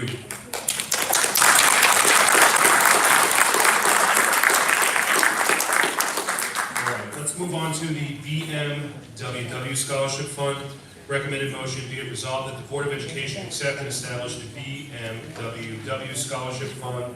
The BMWW Scholarship will be an annual scholarship awarded to one exceptional male and one female senior student athlete at Jericho High School. The scholarship is intended to honor the great Jericho coaches, Kevin Brodsky, Bill West, Stephen Mutz, and James Whalen, who gave decades of their life teaching, coaching, and mentoring so many students at Jericho High School. Winners will be selected based on a review of athletic and scholastic accomplishments and essay quality. Each winner, there'll be two, will be awarded a $500 scholarship. Do we have a motion? Jen, second. Divya? So let me explain. The scholarship, I've had discussions with two of our graduates, kids who graduated in excess of 10 years ago, I think probably about 15 years ago. They were two of our students who were outstanding athletes, and as they've done well in their careers, they were looking for a way to give back, and specifically they wanted to give back to current kids, current seniors, in recognition of the coaching experience they had from four outstanding coaches, Kevin, Bill, Steve Mutz, and Jim Whalen. And again, they've been talking about this for years, and they finally put it in place this fall to take effect in June of 2025. So I went I would ask the five of you, how many of you know who Bill East even is? Any of you? How many of you know who Steve Mutz is? I've heard the names. So Bill East hasn't been around here for over 10 years. Steve Mutz was retired a long time ago. By the way, do you know what he taught Bill East? Did you know what Steve Mutz taught? So you're gonna vote tonight on a scholarship for people that you have no idea who they are. I say, again, I'm not against the scholarship funds, but I would think we want to do some research and not just say yes to everything that comes along. To that point, I did do some research on those individuals. I can't say I have that down, but I found nothing that would indicate that we would want to honor them with a scholarship. So how much research did you do? It was Because personal. I assure you, again, not everybody is everybody's cup of tea. Not everybody's everybody's cup of tea. I'm not so sure you're doing justice here to James Whalen, to Bill East, to Kevin Brodsky, to Stephen Lutz, without knowing who they are. Understood. Why do you say that? Do I have concerns? I'm not here to express my concerns. I'm not. I am here about process. I am always disturbed about gifts. I have been disturbed about gifts for 25 years. This is a public municipality. I am always concerned about gifts. This is not a donation to the school district. I just want to make that clear. It's not a donation to the school district, which I think you were just referring to as a gift. This is a scholarship for a high school senior. If the board votes no on that, then a particular senior will not get the scholarship. Can I just for old time's sake fix wording? Because you're an outstanding male and just a female. Should be just an outstanding female. We can change the wording. I mean, I see your point. Let's amend the resolution. Exceptional male and exceptional female. Well, just take out one exceptional male and one female. Just add the word exceptional. Rewording things for recognition. No, Very smart, but It's already been. all recipients of scholarships are exceptional, but I think we should make sure that's fine. All right. With that addition of exceptional, we have a motion on this. We had a motion, right? We were discussing. Motion. Well, again, I don't mean to bend to everything that a community member is going to say, but can someone just quickly tell us who Bill Wetzel? I'm familiar with Mr. Brodsky, Wetzel, Munch, or Wheelan. Oh, see, I'm so bad. Weist. Go ahead, Mrs. Edelman. You seem to be smiling about Mr. Weist. And Bill Weist was our varsity soccer coach for many years, and I would say a beloved soccer coach. And Mr. Mutz, did I say that right? Mr. Mutz Mutz. is a high school science teacher, outstanding science teacher. I don't remember what he coached. Lacrosse, I believe, yeah.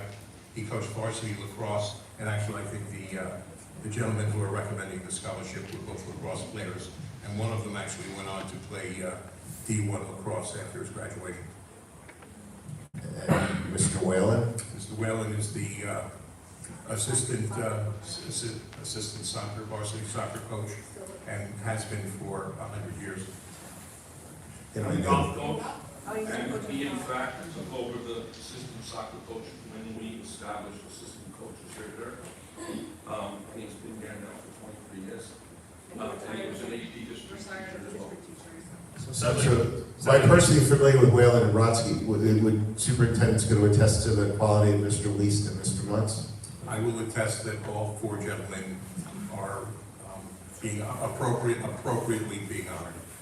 Do we have a vote on this? All in favor? Any opposed? Unanimously carried. Wonderful, thank you. At this point, I would just ask for a motion to go into a 5-minute recess. Just, Yes, motion. That's great. yeah, for members of the board and public to use the facilities. Do we have a motion on that? Motion. All approved? Excuse me.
Ladies and gentlemen, please take your seats. Until we recess. All right. Going to bring the meeting back to order. Moving into... Steve, do we need a motion to come back into order? Or is it we're good, just to go back to recess. All right, emergency resolution. Whereas a pipe burst in Jericho High School, submerging the electrical panels in the sub-basement, causing failure to the electrical equipment, and whereas as a result of this pipe burst, the entire building lost power, forcing the entire school to close pending repairs, and whereas such condition requires immediate action, including repair of the pipe and electrical panels, as well as the remediation of water damage was necessary in order to preserve the health, safety, and welfare of the students and staff on the property and to preserve the integrity of the property. Now therefore be it resolved that the Board of Education of Jericho Union Free School District hereby declares the above described condition to be an emergency, and be it further resolved that the Board of Education authorizes the repair and remediation of the above described condition on the district property and authorizes the superintendent of schools or designee to take the necessary legal steps to correct said condition. The $3 million costs associated with the emergency and/or preservation project are being funded by insurance recovery. We have a motion. Motion. Second? Jill? Chris, just to give a little background, this is not a new pipe burst. This is the same one that occurred exactly almost to the day 1 year ago. SED, as they're going through the approvals to make the repairs, that bolded line at the bottom where it says a $3 million cost, there wasn't a dollar amount in there in the original one. They wanted us to revise it and include a dollar amount. Yeah, absolutely. This was the water emergency from last year. Victor, what was the total out-of-pocket cost to the district after insurance recovery? $5,000 deductible. So that was the extent of the cost? Yes. I mean, we incurred overtime, but we already submitted for reimbursement. We received reimbursement back from the insurance company. So the out-of-pocket cost is the $5,000 deductible. So that was just the deductible on the Correct. insurance thing? All right, wonderful. Any other discussion on this? All in favor? Any opposed? Unanimously carried. Okay. Acceptance of donation. Be it resolved that the Board of Education accept a donation from the Chinese Association of Jericho of lion dance costumes, 1 lion dance drum and 1 drum stand and 1 set of drumsticks. We are hoping this donation will help to promote Chinese culture and will attract more students' interest to Chinese culture. We are also hoping this donation will help our teachers to celebrate Chinese New Year with their students. What a generous and kind donation. Do I have a motion? Motion second. For the last several years, when we've celebrated Lunar New Year, we've had an old dragon costume, and we're really very thankful that we have will have new accoutrements to help celebrate our school district to celebrate Lunar New Year. So we're very appreciative to the CHA for their generous donation. It's very kind and generous. Again, on personally and on behalf of the board, I do thank you for your generosity. Any other discussion on this? All in favor? Thank you. Thank you. Did you Unanimously. see this costume? What's Chinese New Year this year? January 30th. All right, so looking forward to see, January 29th is my birthday, so Bring the cake. all right, thank you again, very kind. And the celebration hosted in our school district, as we do every year, will be on Saturday, January 25th. That is the day that the CHA will have host the Lunar New Year celebration in our school district. Wonderful. Just a round of applause and thanks. Okay, we're going to move right into the policy acceptance of first reading policy number 7130, admission of resident students / residency re-verification. Recommended motion, be it resolved that the Board of Education accepts the first reading of the following policy, policy number 7130, admission of resident students, residency re-verification. Do I have a motion? Jen, second? Do I have a second? Yep. Divya, discussion? I just want to add, since this whole process has moved so smoothly, and thank you to the administration for, making it pretty seamless. I think everyone has, has got it down at this point.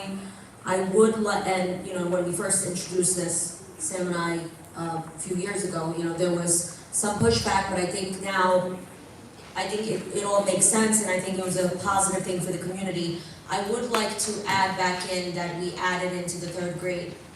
So we have it currently as an entry, if you come in as kindergarten, we have it as 6th grade, and we have 9th grade.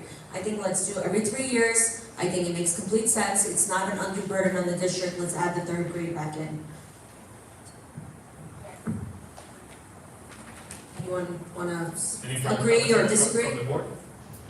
As I did 3+ years ago, I agree 100% that doing this is, we've worked out the kinks. Mr. Cohn, Dr. Provenzano, Dr. Sherman, the superintendent, have all gotten the system working smoothly. There is a fair amount of work, but people have gotten the information in. We have had an influx of students. We'll continue, well, maybe hopefully or not hopefully, continue to see some growth in the district. And, you know, this is just prudent, given funding is limited, class space is limited, building space is limited, and to keep everyone here where they're supposed to be, let's move forward with it. And it keeps the records fresh, which I really like. You know, that's one of the big things. I think it keeps the parents having to update their records, phone numbers, addresses, bills, and stuff like that. I don't have a problem adding third grade if it's not additional administrative time. I would like to point out two things. One is that it did coincide with digitizing records, so it did, you know, coincidentally work out well that now all the student records are digitized. I guess my question, the other point is, while the purpose of this was to find residents that were here improperly, I believe that they have not found one person through this process that was here improperly. I just wanted to make that point. And my question is to Steve is, why are we, did we adopted this, did it expire, that we have to re-adopt it, or are there any changes to it, so why are we adopting it? There are changes to it. Okay. We didn't get a red line version. Yeah, I apologize. I can tell you what the changes are. It's particularly with regards to under proof of age. So your proof of age initially was just these 3 lines that was already currently there. Exams of acceptable form of documentation include but not limited to a birth certificate, baptismal record, or passport, including a foreign passport. That's still law. However, there is in the regulation, which is also adopted through education law, that these items in A and B must be included in your policy or else you're deficient. The Attorney General has started to look into school districts' policies, and if you don't have these things there, they will cite you. So prior to Nassau County districts being audited by the Attorney General's office, we thought it'd be a good idea to get that in now to protect the school district. Okay, so Wonderful. Thanks, Joe. Along those lines, I didn't understand why moving bill would qualify as sufficient evidence of residency. So when it comes to residency, it's what's sufficient. What makes you feel comfortable that somebody is moving to the school district?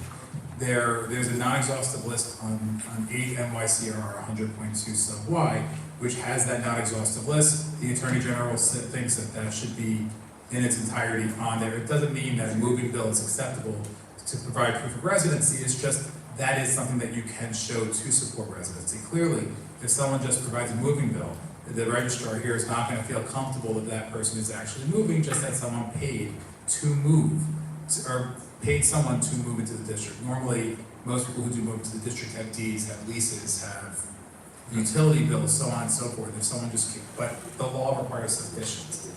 So sufficient is sufficient. It really depends on the situation. So I just wondered, so I guess I did ask the question to the administrators, is there additional cost with the other grade curriculum suggestion? Of course there is. I mean, of course there is. I mean, I wasn't asking you, I was asking you. But I understand that, but of course there is. There's going to be an additional cost. So I think the appropriate question is, what is the additional cost? Okay, that was implied in my question. Well, I think the cost is time. So, you know, with that, listen, this board remains, and I think we've said this, you know, many times tonight, firmly committed to protecting the interests of this school district and, more importantly, the interests of the students who attend here. It is our responsibility to ensure that students who are attending Jericho schools belong in Jericho schools and are district residents. This is one of the ways that we ascertain that, in fact, they are. And again, adding an additional step in that process at the 3rd grade, I don't think is you know, overbearing. So I would support that. And you know, to Joe's point, I don't think we've uncovered people who are here improperly, but you know, perhaps just the presence of this process would prevent somebody who you know may have indications of, trying to enroll a student here that doesn't belong here, that they would think twice about it, so. Exactly, it's a deterrent. Yeah. That's all. Just before, I'm sorry, just point of, I just noticed, under determinations of non-residency, so it's packet, page 38 of your packet, that first paragraph should have just been deleted, where it says any decision up until the person in, it should really just start when the superintendent of schools or his or her designate. It's just a byproduct of not removing that first 4 lines. I apologize. Should we take out just the first sentence? Just the first 4 lines. 4 lines. 4 lines. It just starts with the superintendent of schools. That's when it just, that's where it should start. Should start with when the Yes, superintendent. and the first 4 lines just says exactly what the next 5 lines say, but no. Okay. And then we're adding the additional. The third, Fine. With those changes, do we have motion to approve the first, I'm sorry. It was stated, I think, that nobody found anybody who didn't work, and I believe that's true, but I believe also there were people who never responded and applied to the district. That's, So, I don't believe so, man. We've gotten varying answers that over wasn't time. clear in some people, that there was some number of people who did not respond.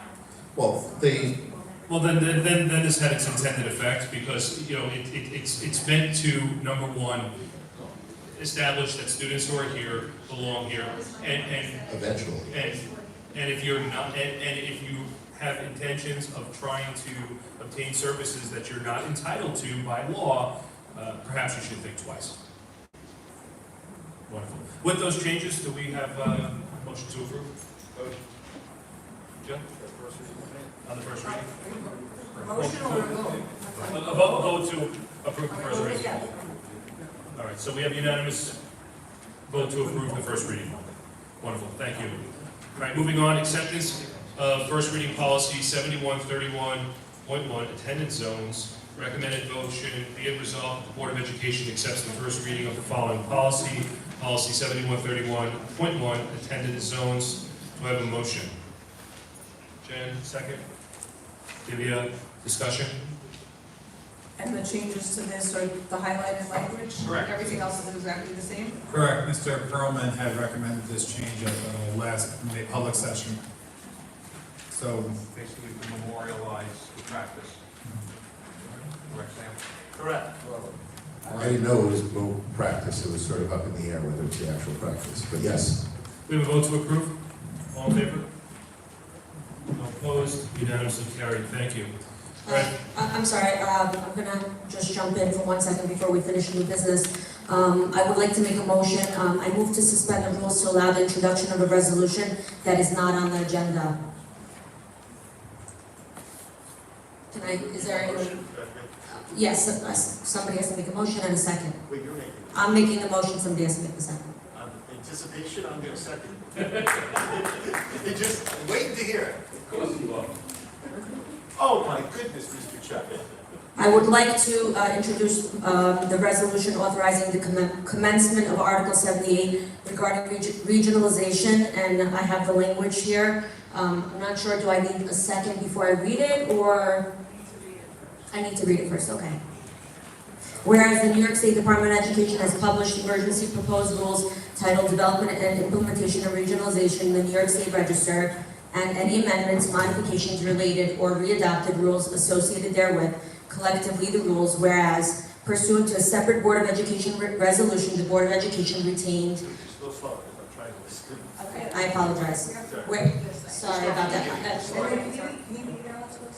Yes, and it's, okay, I will email it to you guys, no problem. So whereas the New York State Department of Education has published emergency proposed rules titled Development and Implementation of Regionalization in New York State Register, and any amendments, modifications, related, or readopted rules associated therewith, collectively the rules, whereas pursuant to a separate Board of Education resolution, the Board of Education will retain a firm or special counsel, and once again, I apologize if I'm not saying this all correctly, but I'm going a little bit off the cuff. Whereas the Board of Education has determined that litigation against the New York State Education Department, the Commissioner of New York State Education Department, the Board of Regents, the Chancellor of the Board of Regents, and/or any other parties as identified by counsel collectively the targets is necessary to seek, annul, modify, and/or amend the rules. Whereas the commencement of litigation is not an action as defined in 6 NYCRR,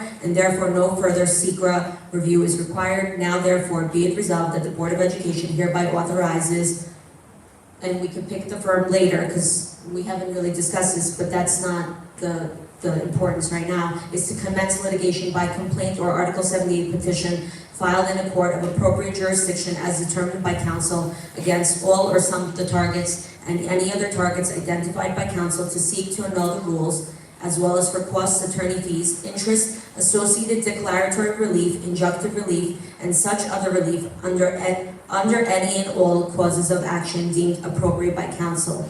And just so you guys, I know we discussed this at length. The reason I'm bringing this up, because I think Jericho needs to be a leader, not a follower. This is why I'm pushing this tonight.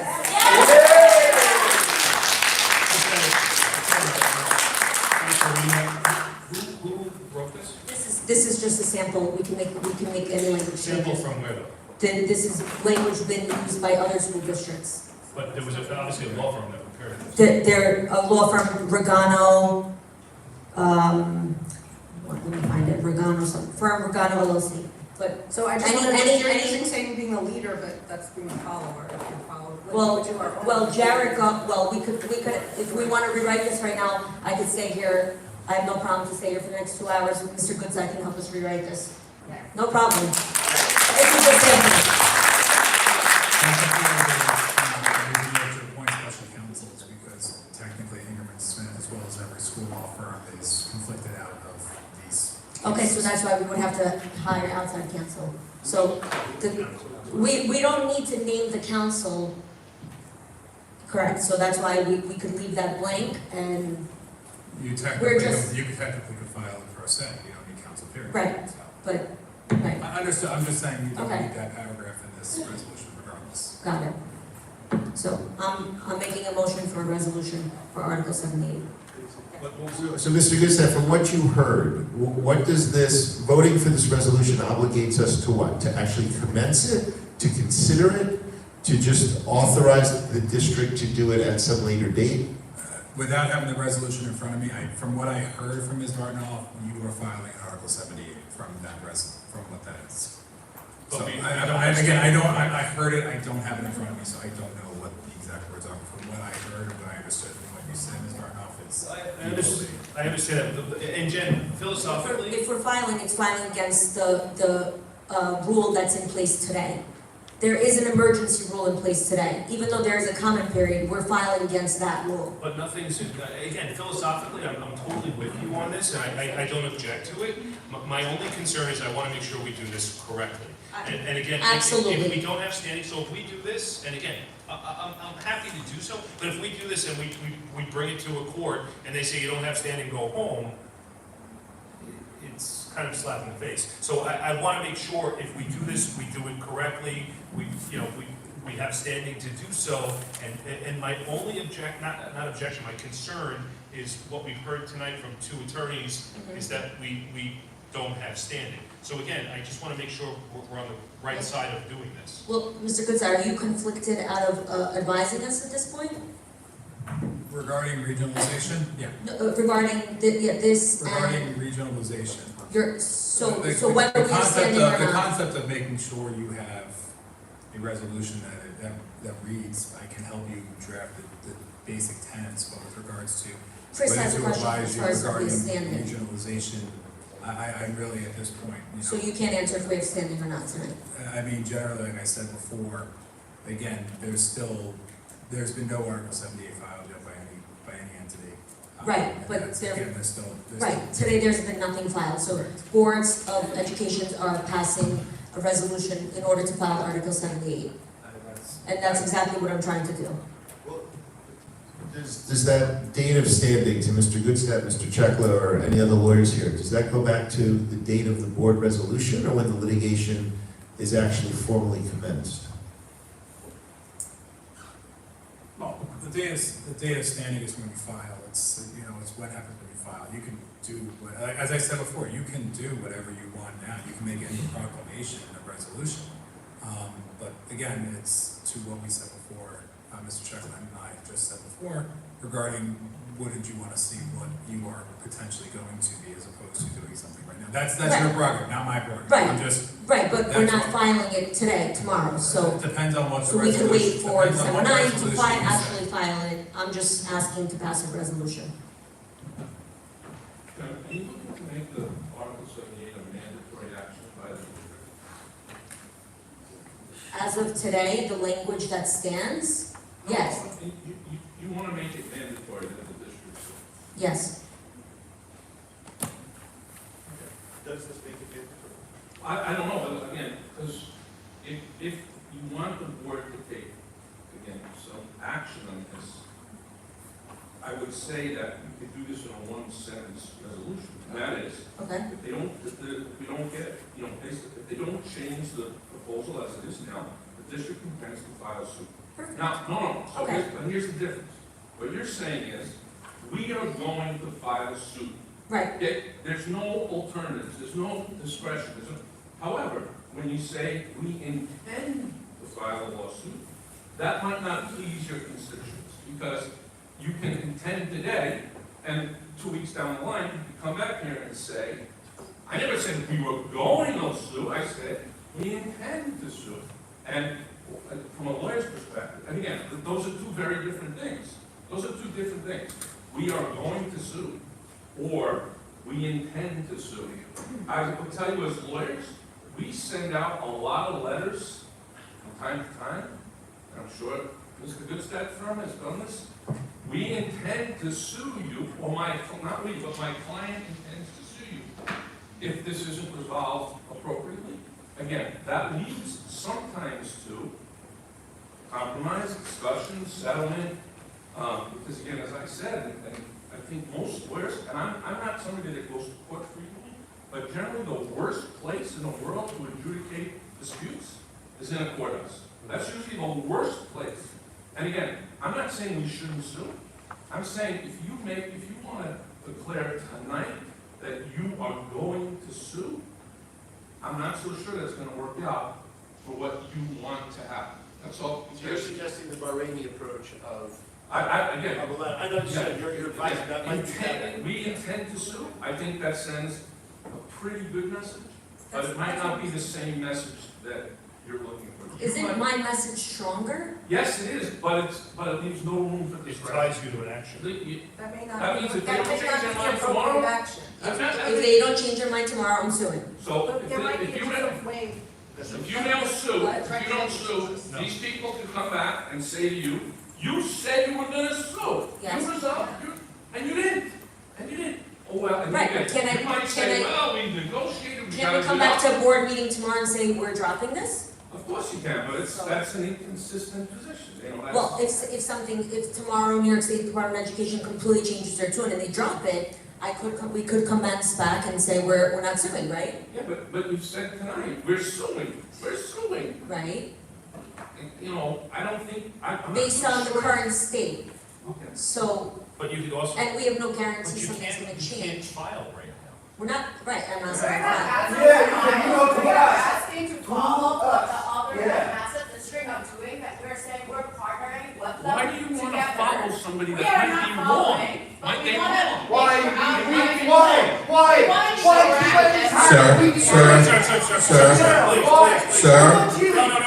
Please. I understand. Ladies and gentlemen, we have to maintain civility. If we don't maintain, no. Sir, please. My children have gone through here. You know what? I pay the same taxes you do. The same amount that you do. Guys, Enough. I assure you.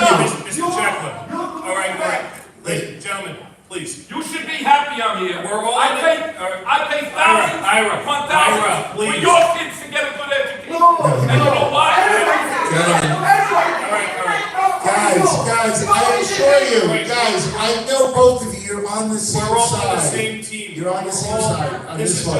This is a philosophical discussion. I totally respect where Jen is I'm coming not from. trying to cause people's emotions to, once again, we spent a lot of time on this, but I do think it's important, and that's why I brought it up. I don't want people fighting, please. I just want to point out one thing. Yes, A comparison, a legal comparison. Okay. So about 2 years ago, the State Education Department said to 25 districts, you have to change your nickname and your mascot. Okay? And it went into law. And places like Manhasset sued.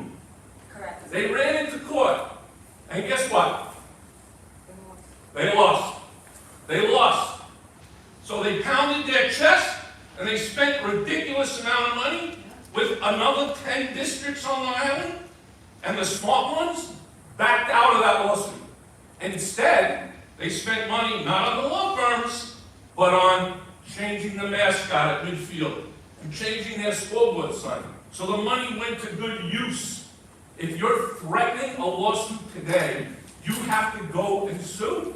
And I'm telling you, the people at Manhasset who voted on that tonight, they're wrong. Because they did it once before, and they're doing it again tonight. And it doesn't stop us from suing next week or next month if something doesn't happen. Sir, I don't want to. Their case is still in court. They didn't lose.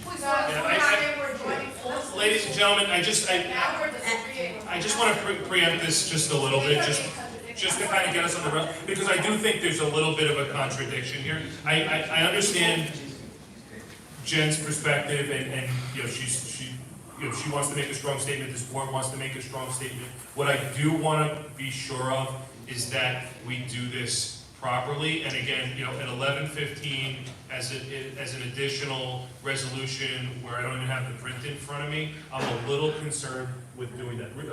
Respectfully. I'm sorry to be disrespectful, but no action item, like, nothing's gonna happen from experience. Like, meetings, like, no action items, nothing's gonna happen, so, I think I'm just getting confused about, you agree, right? You affirmatively agreed that we're gonna be, taking actions, right, to kind of, make sure our voice heard. Jen is, helping, doing a great job of, doing what she says. But, I'm not seeing, What would you like me to do right now? It's not to say we're going to lawsuit right now. It's saying that under this condition, we're going to take the following action. We stand this. But the resolution is not. But what she just read said we're going to sue effective such and such a date, and that's conditional right now.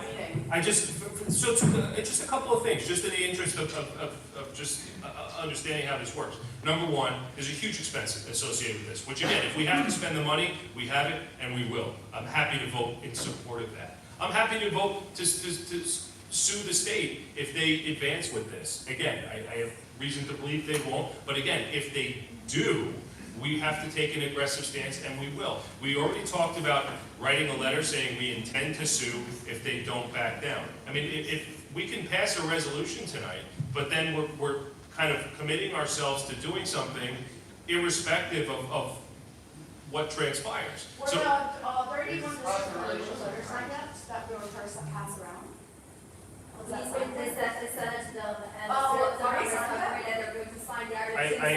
indicated, I don't know if you missed that part of the meeting, but I indicated tonight that I fully intend to sign that letter. Fully intend. The coalition. Signed during recess? I'm sorry?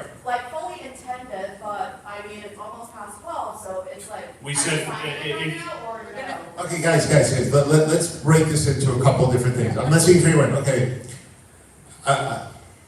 We can have our signature, we can, look, verbally, I've committed to signing the letter. They just haven't come out with a new draft. Okay, so let's be clear, to the 24th. After this meeting, I'm happy for you to sit with me while I text the people who run that letter saying that I am signing that as an individual. I don't think I've ever done anything in this community to doubt what I'm saying to you. So that's one thing. I think that letter is one part of it. I think now we're talking about that, yes, verbally from everybody, I'm not sure, we've gotten a commitment that yes, legal is going to be an option. I think right now what we're talking about is what's the best resolution, if any, that we can pass tonight. And again, there's 5 board members. To pass a resolution, we have to get 3 people on board, and so we have to come up with some language that is going to make everybody comfortable. So now, the only qualifier that we have tonight, the only qualifier is this meeting that is supposedly happening on December 9th and 10th. Only thing. Like, other than that, we've got no expectation that anything is going to change. Okay? Because these guys, as I said before, had the expectation, they had the opportunity to change this at the November 5th and 6th meeting. They declined. Suddenly, in the last 24 hours, the superintendent, through people I don't know, have told him that it's going to change on the 9th and 10th. Okay? Let's take that at his word. And I think you've heard here that there are members of this board who have a deep disagreement with the superintendent about where this policy is headed and what the intention of this policy was. But you've got to understand, we're trying to create something where we have a united front as this district. Okay? So, I believe that's what Mr. Chekla, who I assure you, okay, you guys who have been at meetings before, he is a huge supporter of this district. He has served on this board. He has done great things for this district after leaving the board. So I assure you that whatever he's doing, he has no intent of seeing this district lose local control of its operations or its finances or its students. He is giving you what he thinks is his best legal opinion. Because as I said before, I'm just smart, I'm not a lawyer. He's not smart, but he's a lawyer. And I take that back. He's very smart. If I may, I think one of the things that may make people feel a little more comfortable, I mean, I would hope you're willing to take us at our word. We've said this all on the record tonight. I'm a little concerned about the wording of this resolution. I've also seen situations where people were very confident that, going legal was the way to go. They go and file suit, and they get their hands slapped by a judge, or maybe they don't even get that far, and they're told you lack standing, you spent a lot of money, and you've gotten nowhere. I, for one, right now, am willing to agree to a resolution that we intend to sue. We talked about sending a letter saying we will sue. I think that's probably the smartest, and Sam likes to talk about that he's a really smart guy. I like to think I'm pretty bright too. I think that's probably the strongest position and the smartest position to take at this time, that we intend to sue, and we intend to pursue legal remedies in a very vigorous way. And I would hope that would satisfy you, because again, I just don't want to put ourselves in a position where we back ourselves into a corner and potentially handicap ourselves from doing something else or taking a different path.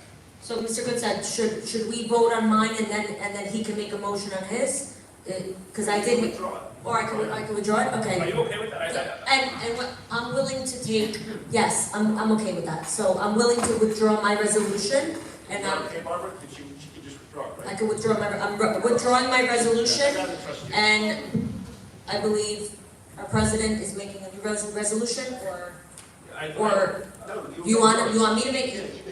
Feel free to make Or let me make a new resolution, the resolution being that we want to send, write a strong letter saying that we intend to sue if there's no change by December 9th or 10th, that it is materially changing the language and I don't think we have to write a letter, I think we just notify the state that we're going. Well, write a letter. Resolution was passed. Yeah. Okay, or write a letter to the state saying that we pass Whatever it. it says. We intend to pursue all. Be it resolved that the Jericho School District intends to proceed with a lawsuit against NYSCD if SCD does not that's too meet. specific. I would say intend to Pursue all legal remedies. the fullest legal action to the fullest extent of the law. Just trying to I get think, started. no, but I'd rather make it broader What's- so we what's can the- take what the is the- strongest action. Are we saying if something, or we're just saying intend to? Absent material change of the December 9th, absent material change in this regulation. Absent satisfactory material. Absent satisfactory Material change on change December 9th.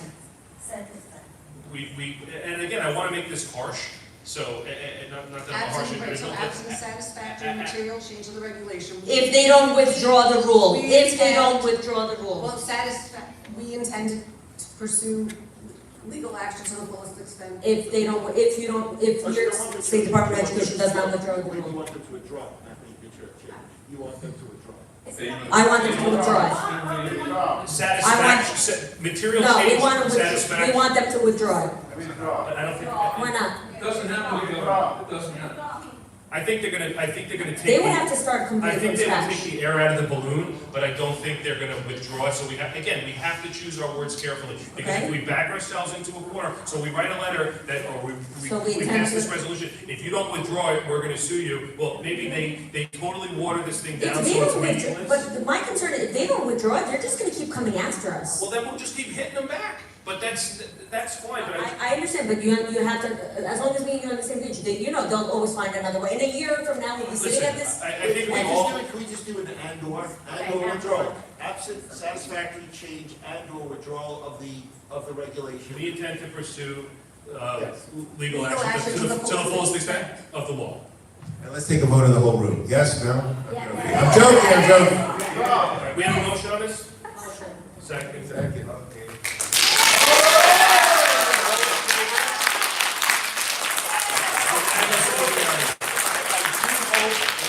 Everything we've said tonight, we've said sincerely, and we stand behind it. We are not gonna let you down. Please, you trust us to run your schools, you trust your children, you trust that, your children are getting a good education here, and we know they are. Can I keep this? We will defend this to the end. And I do hope the state comes to their senses and backs down, but if not, they're gonna face the wrath of the legal system. That's simple. Yes. As the board all agreed with the last one, are you guys going to sign the October day from everyone's district letter tomorrow?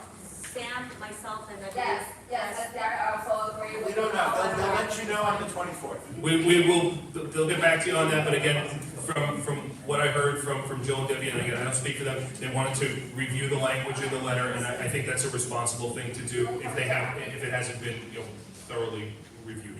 All right, moving on, approval of schedules, hopefully wrap this up. Do we have a motion to approve schedules A14778 through U372? Motion, Jen, second. Sam, discussion? Sam has a question.